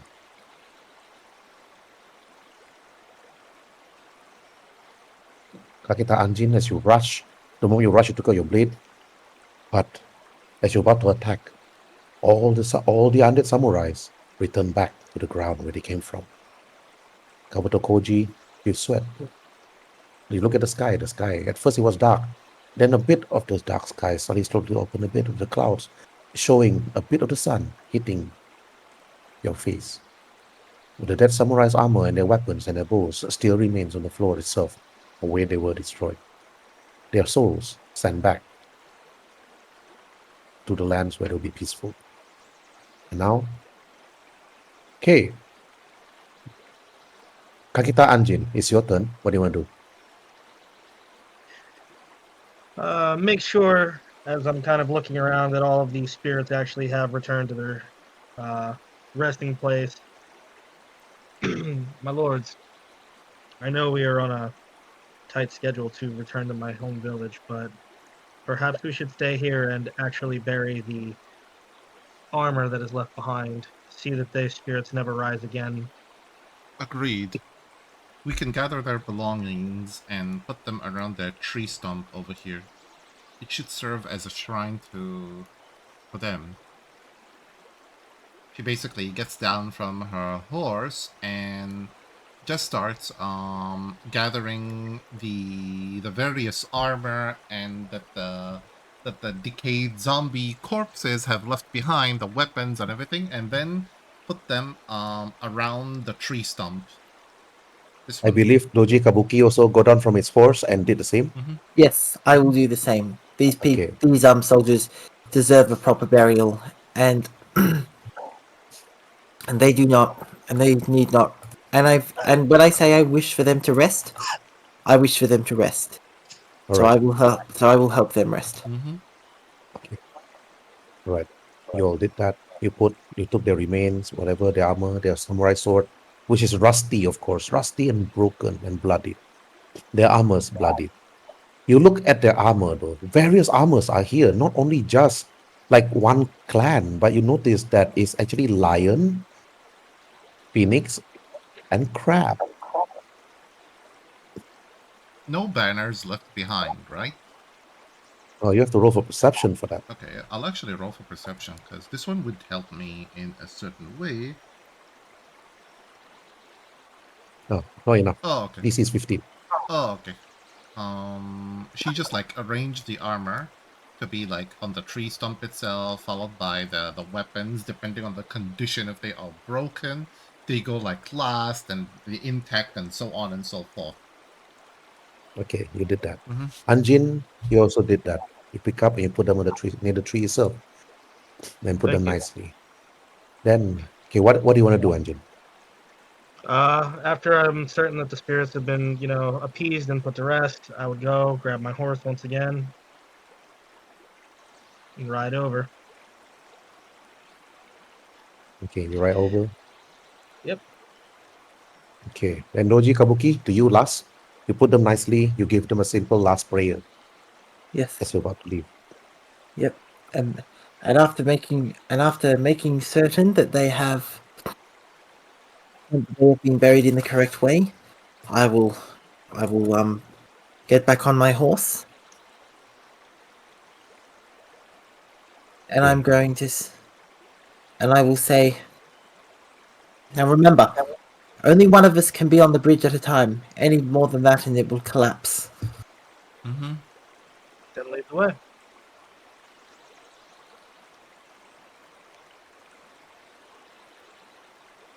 All right. Kurenai, are you leading or Anjin is leading? Anji's leading. It's his way, so we're following him. Then I'll take point and cross the bridge. Okay, you take point, then you cross the bridge Mm-hmm. and leading them to your village, Anjin, of Kasamora. You arrive at the village, of course. And to you, Doji Kabuki and Kurenai, when the moment you arrive at the village is a beautiful village. Paddy fields everywhere with oxes and fruits, apples, pears even. Okay, let me focus ping. Mm-hmm. Yep. Welcome to my home. Mm-hmm. Okay, you arrive though, when you rode your horse. You need to put your horse around this building, of course, either at the side here, or here, or here. But when you arrive on Jin Dayu actually rushed out from his blacksmith shop and said, "Oh, finally! It's been what? A week? 2 weeks? 2 weeks? 2 weeks? Well, look at that! And you brought friends." He speaks out. Yes. Jindayu, allow me to introduce you to Doji Kabuki and Kurenai Uesugi. She basically like Okay. gets down from her horse and she like salutes him and everything. She's like, "Pleasure to meet you. My name is Kurenai Uesugi. It's an honor to meet you." Ah, And she like takes off the he traveling bows hat. to you. He bows to you. Jin Dayu bows and said, "Ah, Kurunai Uzugi, nice to meet you. I'm not properly dressed to meet a lord of Komori. Ah, I do apologize. I'm not properly ready for this. But welcome to our humble village. Anjin, why don't you bring them to the inn so they can freshen up in the bathroom and introduce them to Shoko and Nima? I was thinking the same. I'll be Thank you, seeing Jin. you. And please, Kabuki and Kuruna-san, please visit my blacksmith shop if you have time. This way, you two. After You'll be being friends of mine. after tying up the horse, Where were the options to tie the horse up? Anywhere in this building, as long as it's not inside the building. Okay, Yeah. I'll tie it up here. Okay. All right. But they're gonna So ride the I'm horse inside the building. no, Hmm. I'm gonna put No, the horse I'll at go around. Daiso's house. Inside the house. No, I'll go around, of course. Actually, put it. Yeah, I'll actually put it right here. All right. Okay, Kabuki. When you tied your horse at this side, though, you heard a little girl crying near the pillar. You notice that she's crying, and she's like kneeling in a kneeling position and crying with both her hands in her on her eyes, trying to block her tears. Okay. I'm going to I'm going to go to this girl and say, is something wrong? And she tells you, my friends, they don't want to play with me. They said I'm too young. I am too young for this, and they don't want to play with me. I'm going to say, But of course, Anjin and Kurenai roll for your perception to see if you're able to hear her crying and see Kabuki talking to her. Oh, definitely. Since I heard her crying, I'll No. just make my way to her halfway through. Okay, Anjin didn't hear it though. But Anjin, as you're about to bring Kurenai and Kabuki in, they actually changed directions and went to a little girl. Of course, your mind was set on bringing them to see Daiso, not on this particular small matters. Okay, Anjin, Either what do you way, want to do? stop and follow. Okay. Yeah, Kabuki, you see her crying. Okay. Anjin, you notice that this is actually Daiso's youngest daughter. Really. And then Ririko, of course, she tells you Kabuki and said that they don't want to play with me, they say I'm too young, and because I'm the Lord's daughter, then they are not fit for them. And who said that? The young boy, the bull-headed one. And you know the bull-headed boy, of course. When you first left though, years ago, he was still young. Now he's grown up a bit. Hmm. I know who you're talking about. Yes. The young boy, the bully of this one, that doesn't want her to play because she's the Lord's daughter. And of course, Yujiro, the young boy, doesn't want anybody to play with his friends. okay, Well, you turn to Anjin though. Only Anjin know who she is though. So Anjin, you can tell Kabuki and Kurenai who she is, or you can talk to her and so on. So Anjin, to you first, then to Kurenai, then to Kabuki. Lady Koronai, this is Kakita Ririko. She is the daughter of Lord Daisho. Anjin, just really cool, be okay. They don't need to know my family name.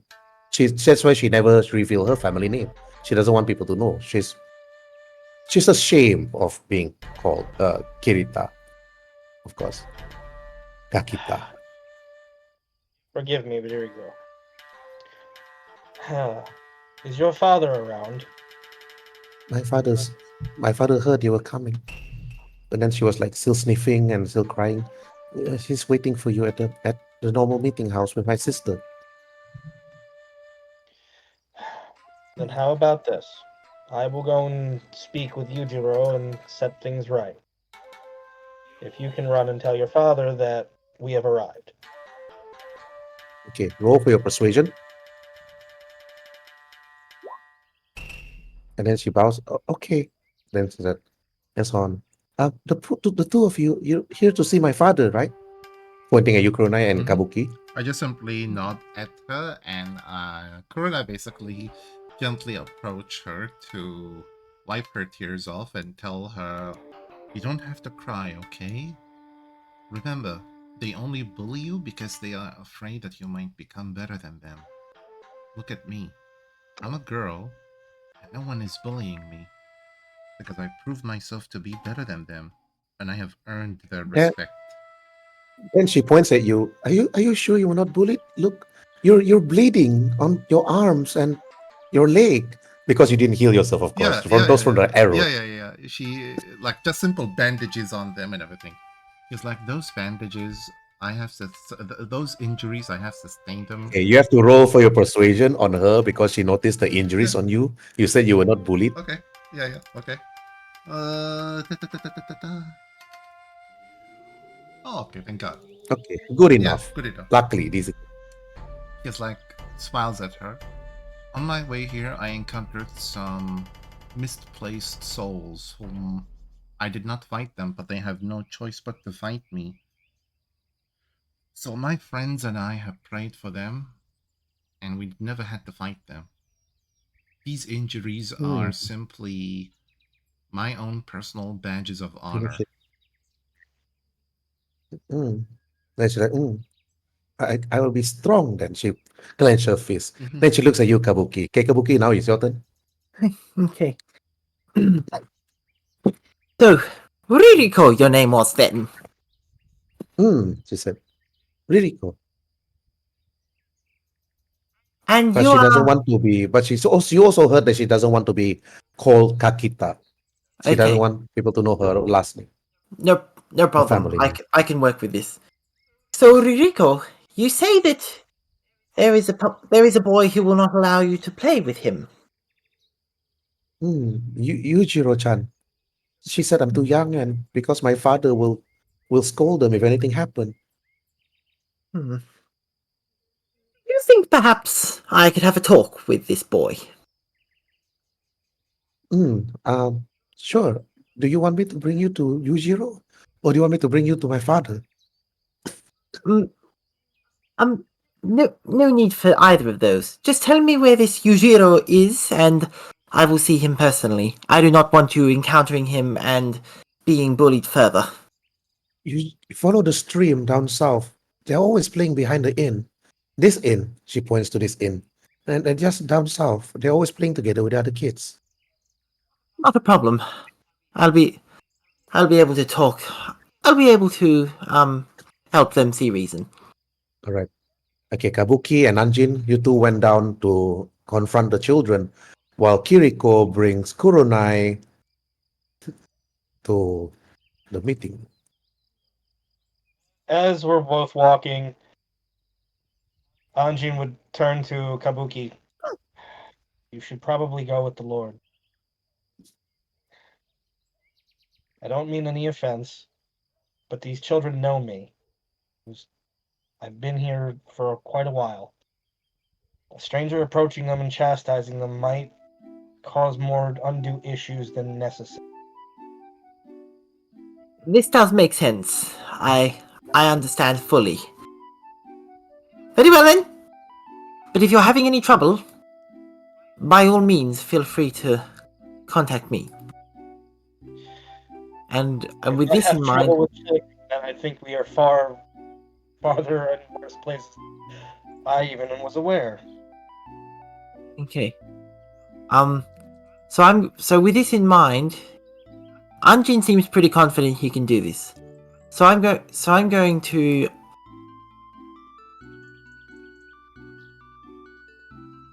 You backtrack and decide to look for Kurenai and Ririko, and you saw them.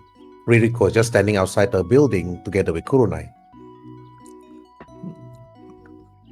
Okay, before that, well, it took your time. Anjin, you approached the children. They were busy playing, they were laughing, they were chasing each other. Then you bump into Yujiro, and Yujiro's like, it's you again. What brings you back? You should have just stayed longer at the academy. Ed. My father told me about you. You're not supposed to be here. And yet I am. And then one little girl and said, Really chastise the girl. you look at Yujiro. And one little girl actually standing next to Yujiro, and then she asked, Yujiro, is this the man that you told me about? And Yujiro said, yes, that's the one. It seems that young Yujiro Anjin has like influenced some of the children regarding you, spreading rumors. Oh God, man. Don't Hmm. kill him. Don't kill him. Don't. That she has killed children? No, definitely not. I mean, if this was Star Wars, I would have said, "Yep, go right ahead." No, All right. no. Yeah, Anjin, what do you want to do? How old is Yujiro? Yujiro's only 10. The other girl is only 8. Okay, so he hasn't even. Ririko is mean- only 6. It's fine. What do I know of his family here? Okay. His family owns the rice, which is here, of course. Over here. And this is his father. Hmm. Oh God. Yep. Obviously. And this is the mother. Okay, how the hell did that beauty marry that buck-toothed idiot? Like Money. Money. Oh, okay. Yeah, I Money. was Yeah, gonna yeah, say, yeah, yeah. When you Don't own do it. rice, okay, in this era, if you own rice, Uh-huh. you are rich. Okay, Okay. I mean, Yep. yeah. Not to say rich, you just rich with food. That's about it. Yeah, yeah. I mean, at least that's like plausible. But if you tell me she actually loves him, yeah, I'm gonna call No, bullshit she on doesn't. you. She doesn't. This is common knowledge. Anjin knows the woman don't love him. It's just mere because I just wanted to. Mhm. That's it. Ladies and gentlemen, this is ancient Japan. As Yujiro is, conversing with the other little girl, he'd kind of get dropped down to his knees, like at the child's height, and what does your father say about me? You kneel. You look at the girl. You look at Yujiro. Okay. And you talk to them. What do you say? Is he going to use intimidation or persuasion? No, I actually want to know what his father says. So,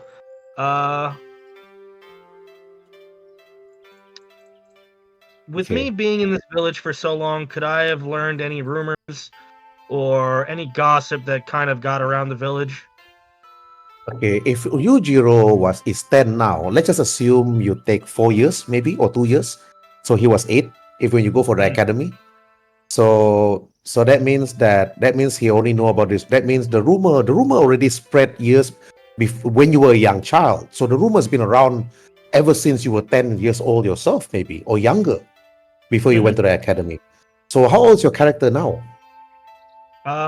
He is in his 20s. That means that it's more than 10 years. People have been talking about this behind your back. Okay.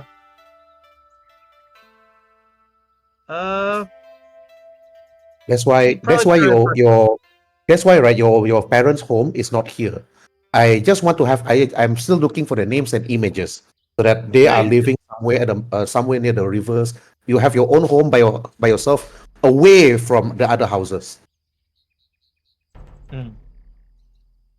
I have their names written in the character sheet under the character backstory. Okay, I'll just add them next week then. That will be the next scene for next week. All right. As he's kind of kneeling down at the child's height and just all like listening to him say, "Oh, well, we know about the rumors and everything like that," he just kind of persuade the child and just. There we go. Okay. Hell Alright, yeah. Nap. And then after Yujiro then looks at you and said, "So everything that my father said, is it true?" Yes, it is. And look what I've been able to accomplish. Then after that, then Yujiro said, "Then I'm sorry for saying all those things, but that's Don't be only sorry. about him telling the rumors, though. You ever talk him about Ririko, what he do to Ririko and so on." Oh, I know. Yujiro, why don't you want to play with Ririko? I don't want Daiso-sama to be angry at us if anything happens to Ririko.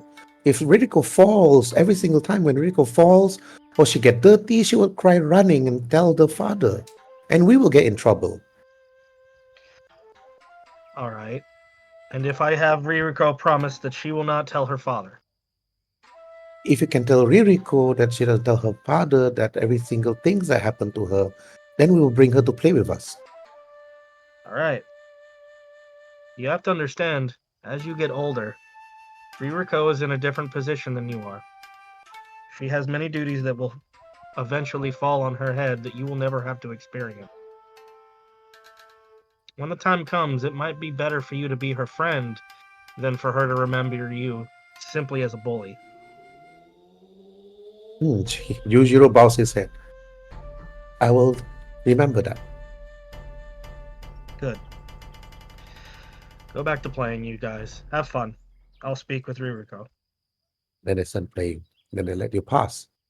And you head up to meet with Ririko. As you approach though, Doji, Kabuki, and Kurenai were already there.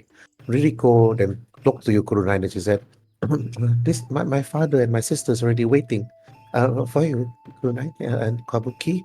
And then she looks to you again, Anjin. Anjin, did you talk to Yujiro? Yes, I did. He said he would let you play with them, but you have to promise me something. Then she said, what is it? She asked you. You have to be able to take the bumps and bruises that come along with it. You can't constantly run to your father and complain that just because you are playing, you got hurt. Pain is part of life. You know that. Okay. Roll for persuasion. DC 10. Damn. Damn.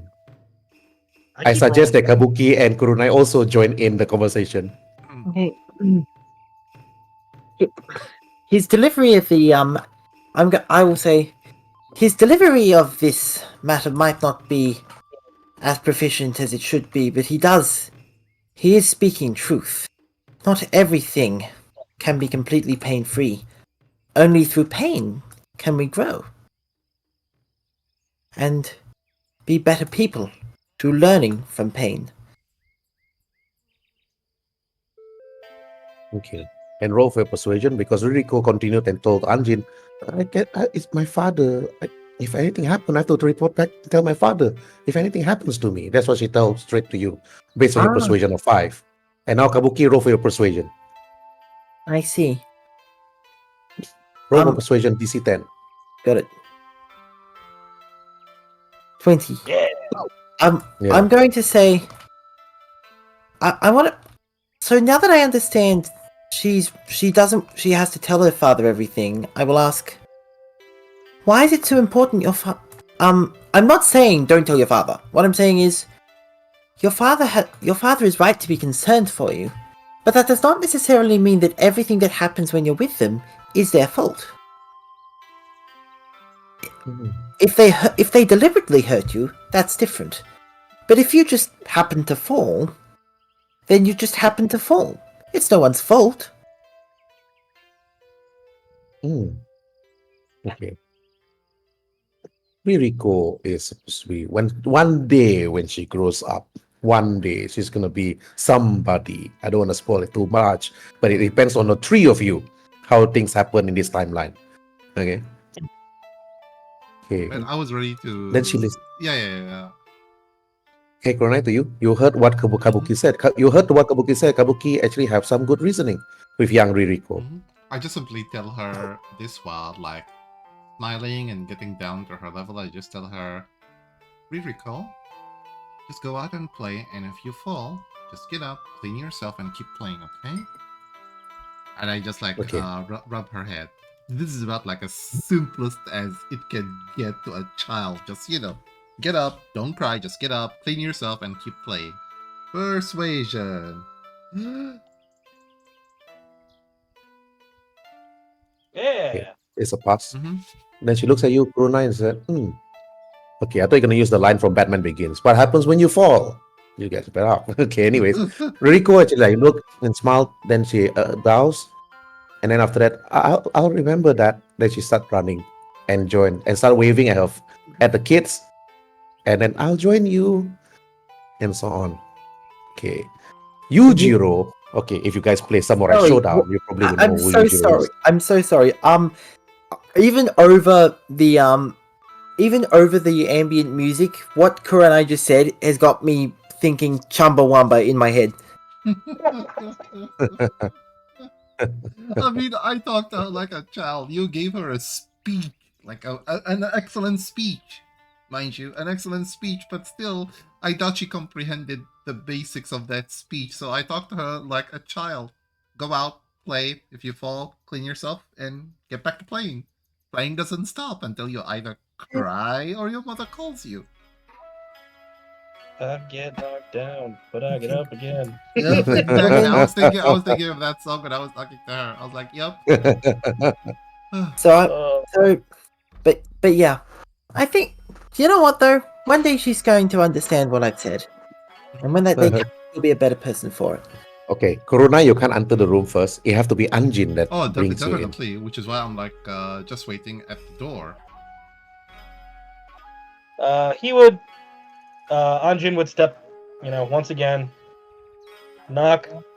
Lord Daiso, it is I, Anjin. I have returned from my voyage to Kamouri Village. And Daiso is like, enter. Anjin-sama. I've been waiting for you. I And bring please, with me please sit. Then Lady Risiko then Kurenai, points. Oji Kabuki. Risiko didn't say a word. She just points at the pillow for you to kneel on it. Tea ready on the floors. Mm-hmm. She basically. Anjin, sit by my side. Anjin-sama, over here. Daiso asks you.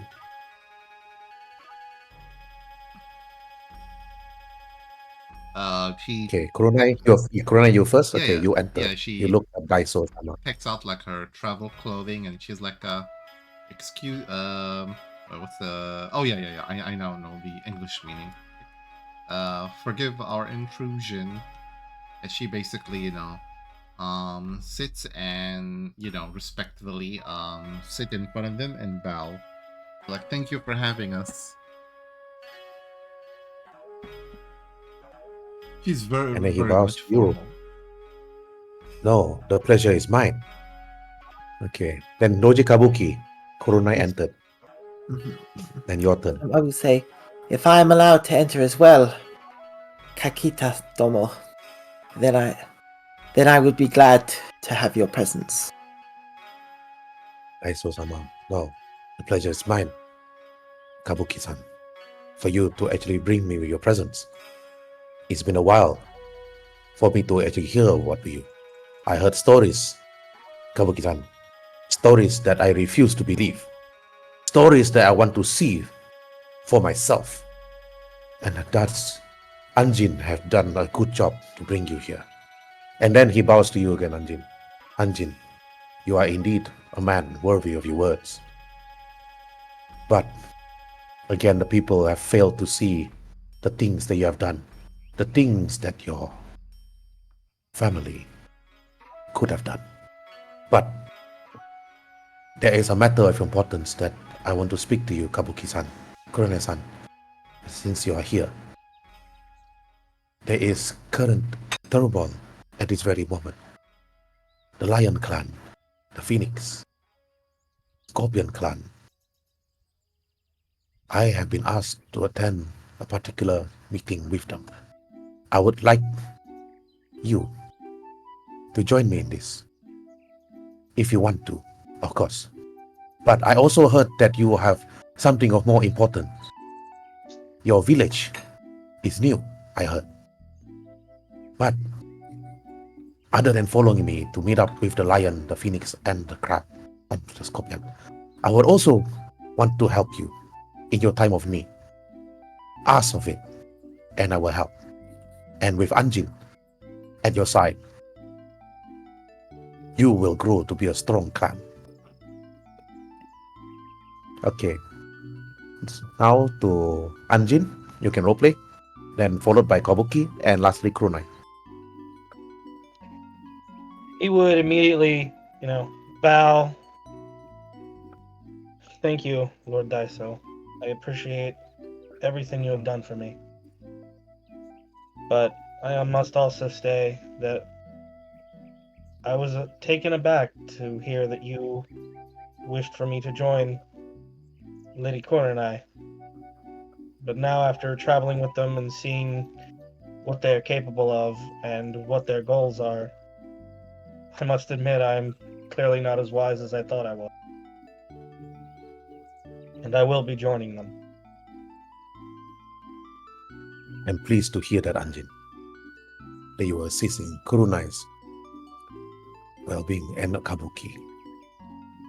And then Lady Risiko, she just listens, but she just smiled and bowed her head. Didn't say a single word.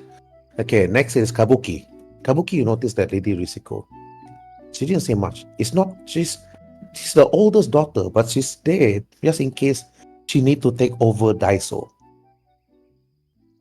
Okay.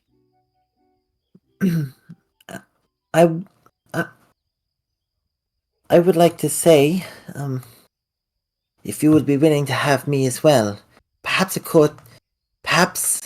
courtier of the Doji clan would be a fair addition to have on the journey. Yes. The other clans, the other cranes will be there, Doji. I But see. we are here to ensure that we build this alliance based on trust and not based on bloodshed. Am I correct, Kurunai-san? No, you are correct. Any relationship is always built on trust, never on deceit or lies. But the other leaders do not see this. They see me working, or even if they are to conspire against me, to know that I am seeking alliance together with you. They are going to bring this up to a debate, and the debate will be at the courts. And during the court meeting, if I were to ask you to assistance, Kabuki, Kurunai, and Anjin, will you be there by my side during the court trial, during the court talk? We'll do our very best to help you during the court meeting. One could even argue that okay.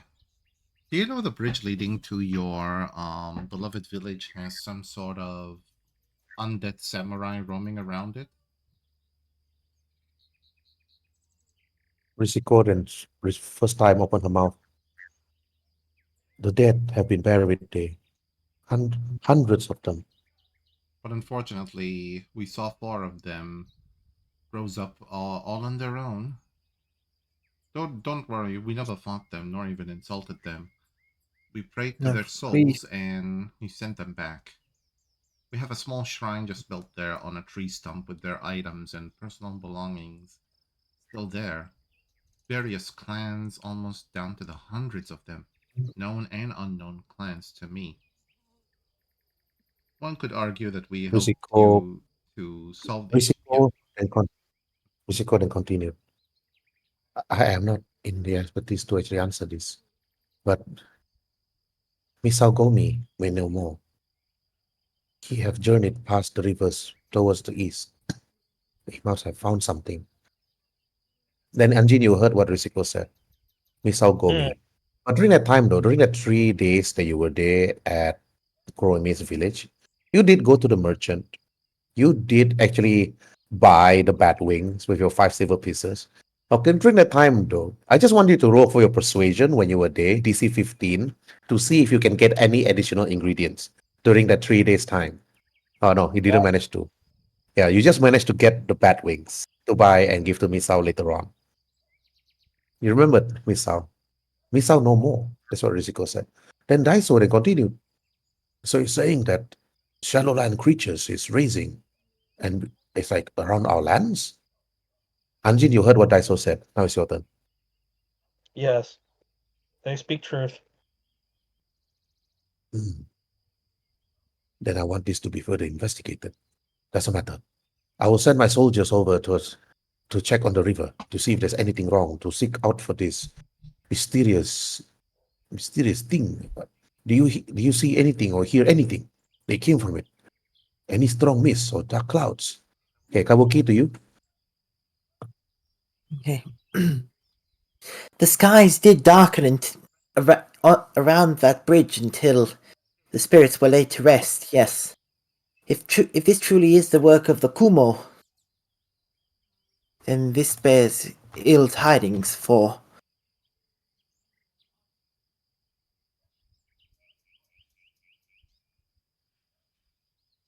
We did our best and built a small shrine in there. But that thing has to be investigated in order to find out who. We'll argue at court that Hmm. we are in an alliance with you to help you solve the issue. But if they ask what are we gaining from it, how about basic resources?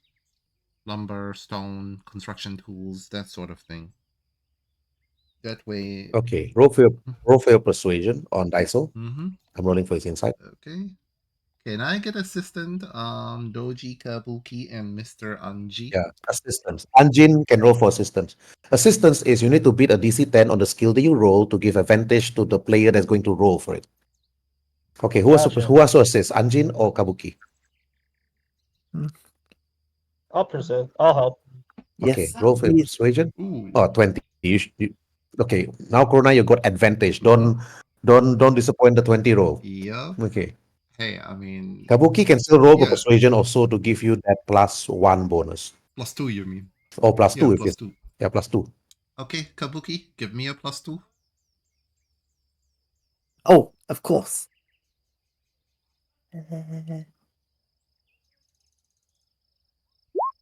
Oh, Oh, pass. yeah, Okay. basic. Advantage with +2. Go ahead. Ooh, perfecto, perfecto, perfecto. 21 is the score. We do have lumber, stone, and ore if you need. We can send the caravan over, but this caravan will need protection. Anjin, I would trust you to protect the caravan to bring in the resources to Kuromi village. With my life, my lord. Good. Mm-hmm. And then Risiko and continue. Please ensure that the caravans arrive safely. If they were to attack by bandits, if we were to know. Or worse, avoiding the attack from any lion clan or those Ronins from the lion clan. We are still not in good terms with them. But I trust that you can actually protect this caravan. Risiko looks at the three of you. Okay, Kabuki, to you. Okay. So she's just said, I trust that The we will be caravan will able. be safe. The caravan, there'll be 3 caravans, bringing lumber, bringing ore, bringing stone. You just need to Okay. protect them. I'm okay. I will say, I trust we can keep them safe. Mm-hmm. You don't need to worry. First of a trade agreement. Good. Okay. And then after that, then Daiso then actually asks, if anything, I will also want something back from you, Kurenai. Mm-hmm. How can we help I you? want you and Anjin and Kabuki and those they trust to actually check on the matter of these Shadowland beings that you fought at the river itself. Ask Gome Miso regarding this. If there is something that actually might disturb the well-being of the people on the land, I want this to be actually taken care of. I want this to be fully investigated. If there is indeed magic at foot here, this need to be truly investigated. Anjin, work together with Kurenai-sama and also Kabuki-sama and find out the source of this. I'm unfamiliar with this person, Gome Miso. Perhaps I can be redirected to his home or his place of Okay. residence. Only Anjin can actually. So after that, okay, Daiso sama then said, okay, all of you can be excused. I need to speak to my daughter in personal matters, Mm-hmm. into looking into the well-being of our village. Anjin, please lead them over towards Miss Gomi Miso. Follow me. She basically bows and says, "It's a pleasure to meet you, sir." Okay, they And bow mm-hmm. and they bow their heads. Yep. Yeah, and Anjin, okay, Kabuki, you're still there, Oh, sitting there, sorry. I will. looking at Risiko. Sorry, I will bow my head and then leave. Okay, yeah, and you leave. You followed Kurenai and Anjin towards the herbalist. You can see the herbalist sign. You enter, you see the old man, like looking into the herbs, looking into the barrels, looking into some water, and that's it. The moment you knock on the door, Anjin, you open, you see Gomemiso. Ah, finally, you are back. How was your travels? Quick, luckily enough. And other than a small run in with the undead, nothing we couldn't handle. Undead. Undead. Undead. Undead what? Undead monsters. Undead samurai. 4 of them to be precise. I Undead samurai. never fought them, despite the injury. The only thing we Tell me, the on, what caused the undeads to rise? Okay, 3 of you roll for insight. Okay, Kabuki, you still outside, yeah? You're not inside. Oh, sorry. Rolling for insight. I'm pretty sure Kurenai I failed. exactly. Was it I Anjin? failed. Anjin passed. Okay, Doji, Kabuki, and Kakita. Kakita first. Okay, Kakita. Okay, Anjin, you heard winds. You could have swore you heard chants, enchantments, verbal enchantments following the wind. And then the undead rises from their grave. You know this. The wind itself, you're not too sure, but you're not too sure whether it's hallucination, but you know there were enchantments being cast. And Doji Kabuki, you also know the wind was making some odd noises. Not wind, but more like an enchantment yourself. But okay, Anjin, you roleplay this first. Very well. Gomi, as we passed over the bridge between Kamouri lands and the village, I heard voices on the wind, spells, possibly enchantments laid. I'm not sure, but there might be a rogue Shugenja nearby. It was near the bridge. 4 samurais rose up from the ground, and honestly, despite my injuries, I never actually fought them. The only thing I did was trying to pray for them. Okay, Kabuki, to you now. As did I. I also attempted to pray for them, and luckily, I was able to lay their spirits to rest. Still, the fact that they were able to rise at all bears ill tidings. Of course, in the end, I'm fairly certain it will be handled. But that does mean still, we will handle it. Omimi Sao looks worried though. When you look at his face, Anjin. This is Anjin. Was this after you left the village, or this is before you left the village, or after you left the village? Did this happen? This is actually on our way back to your village.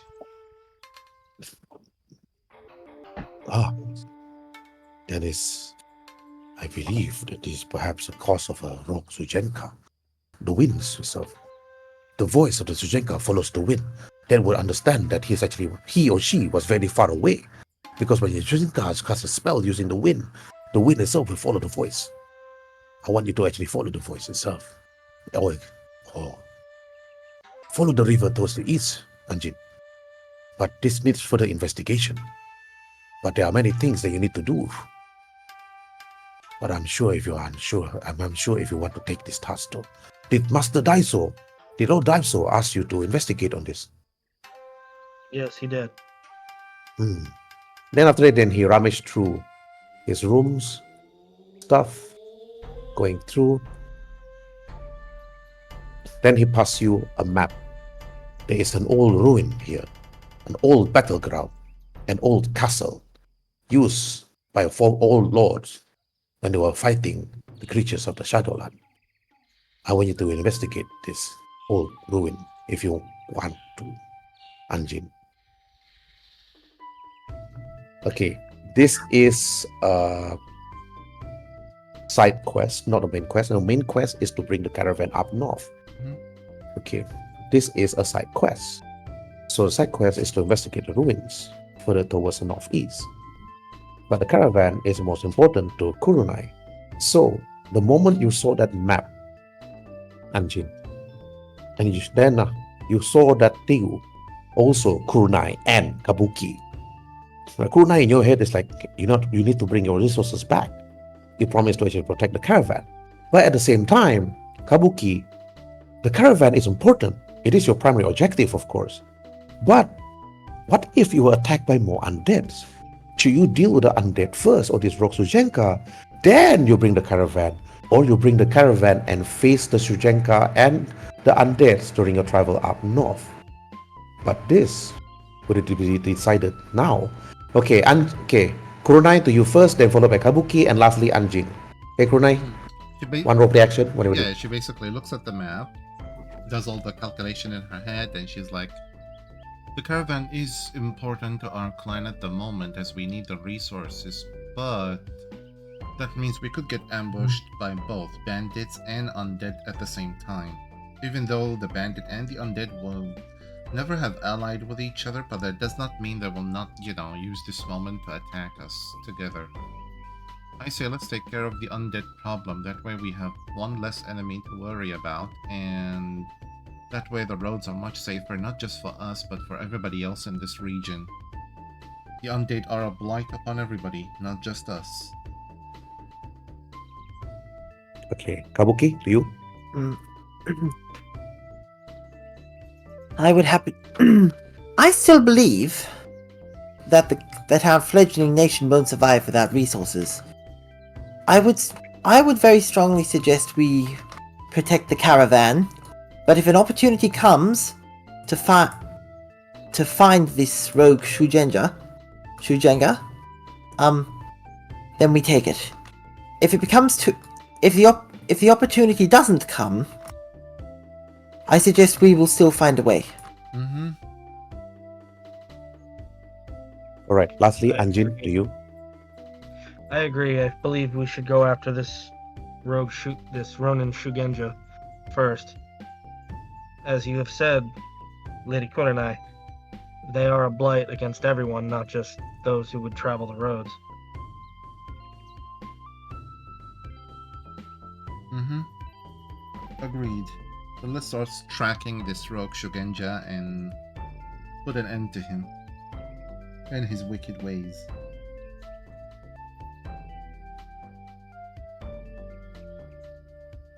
Okay, Anjin, after you listen to Kurenai, Kabuki, and you explain to them, it's best to actually face this rogue Shujenka.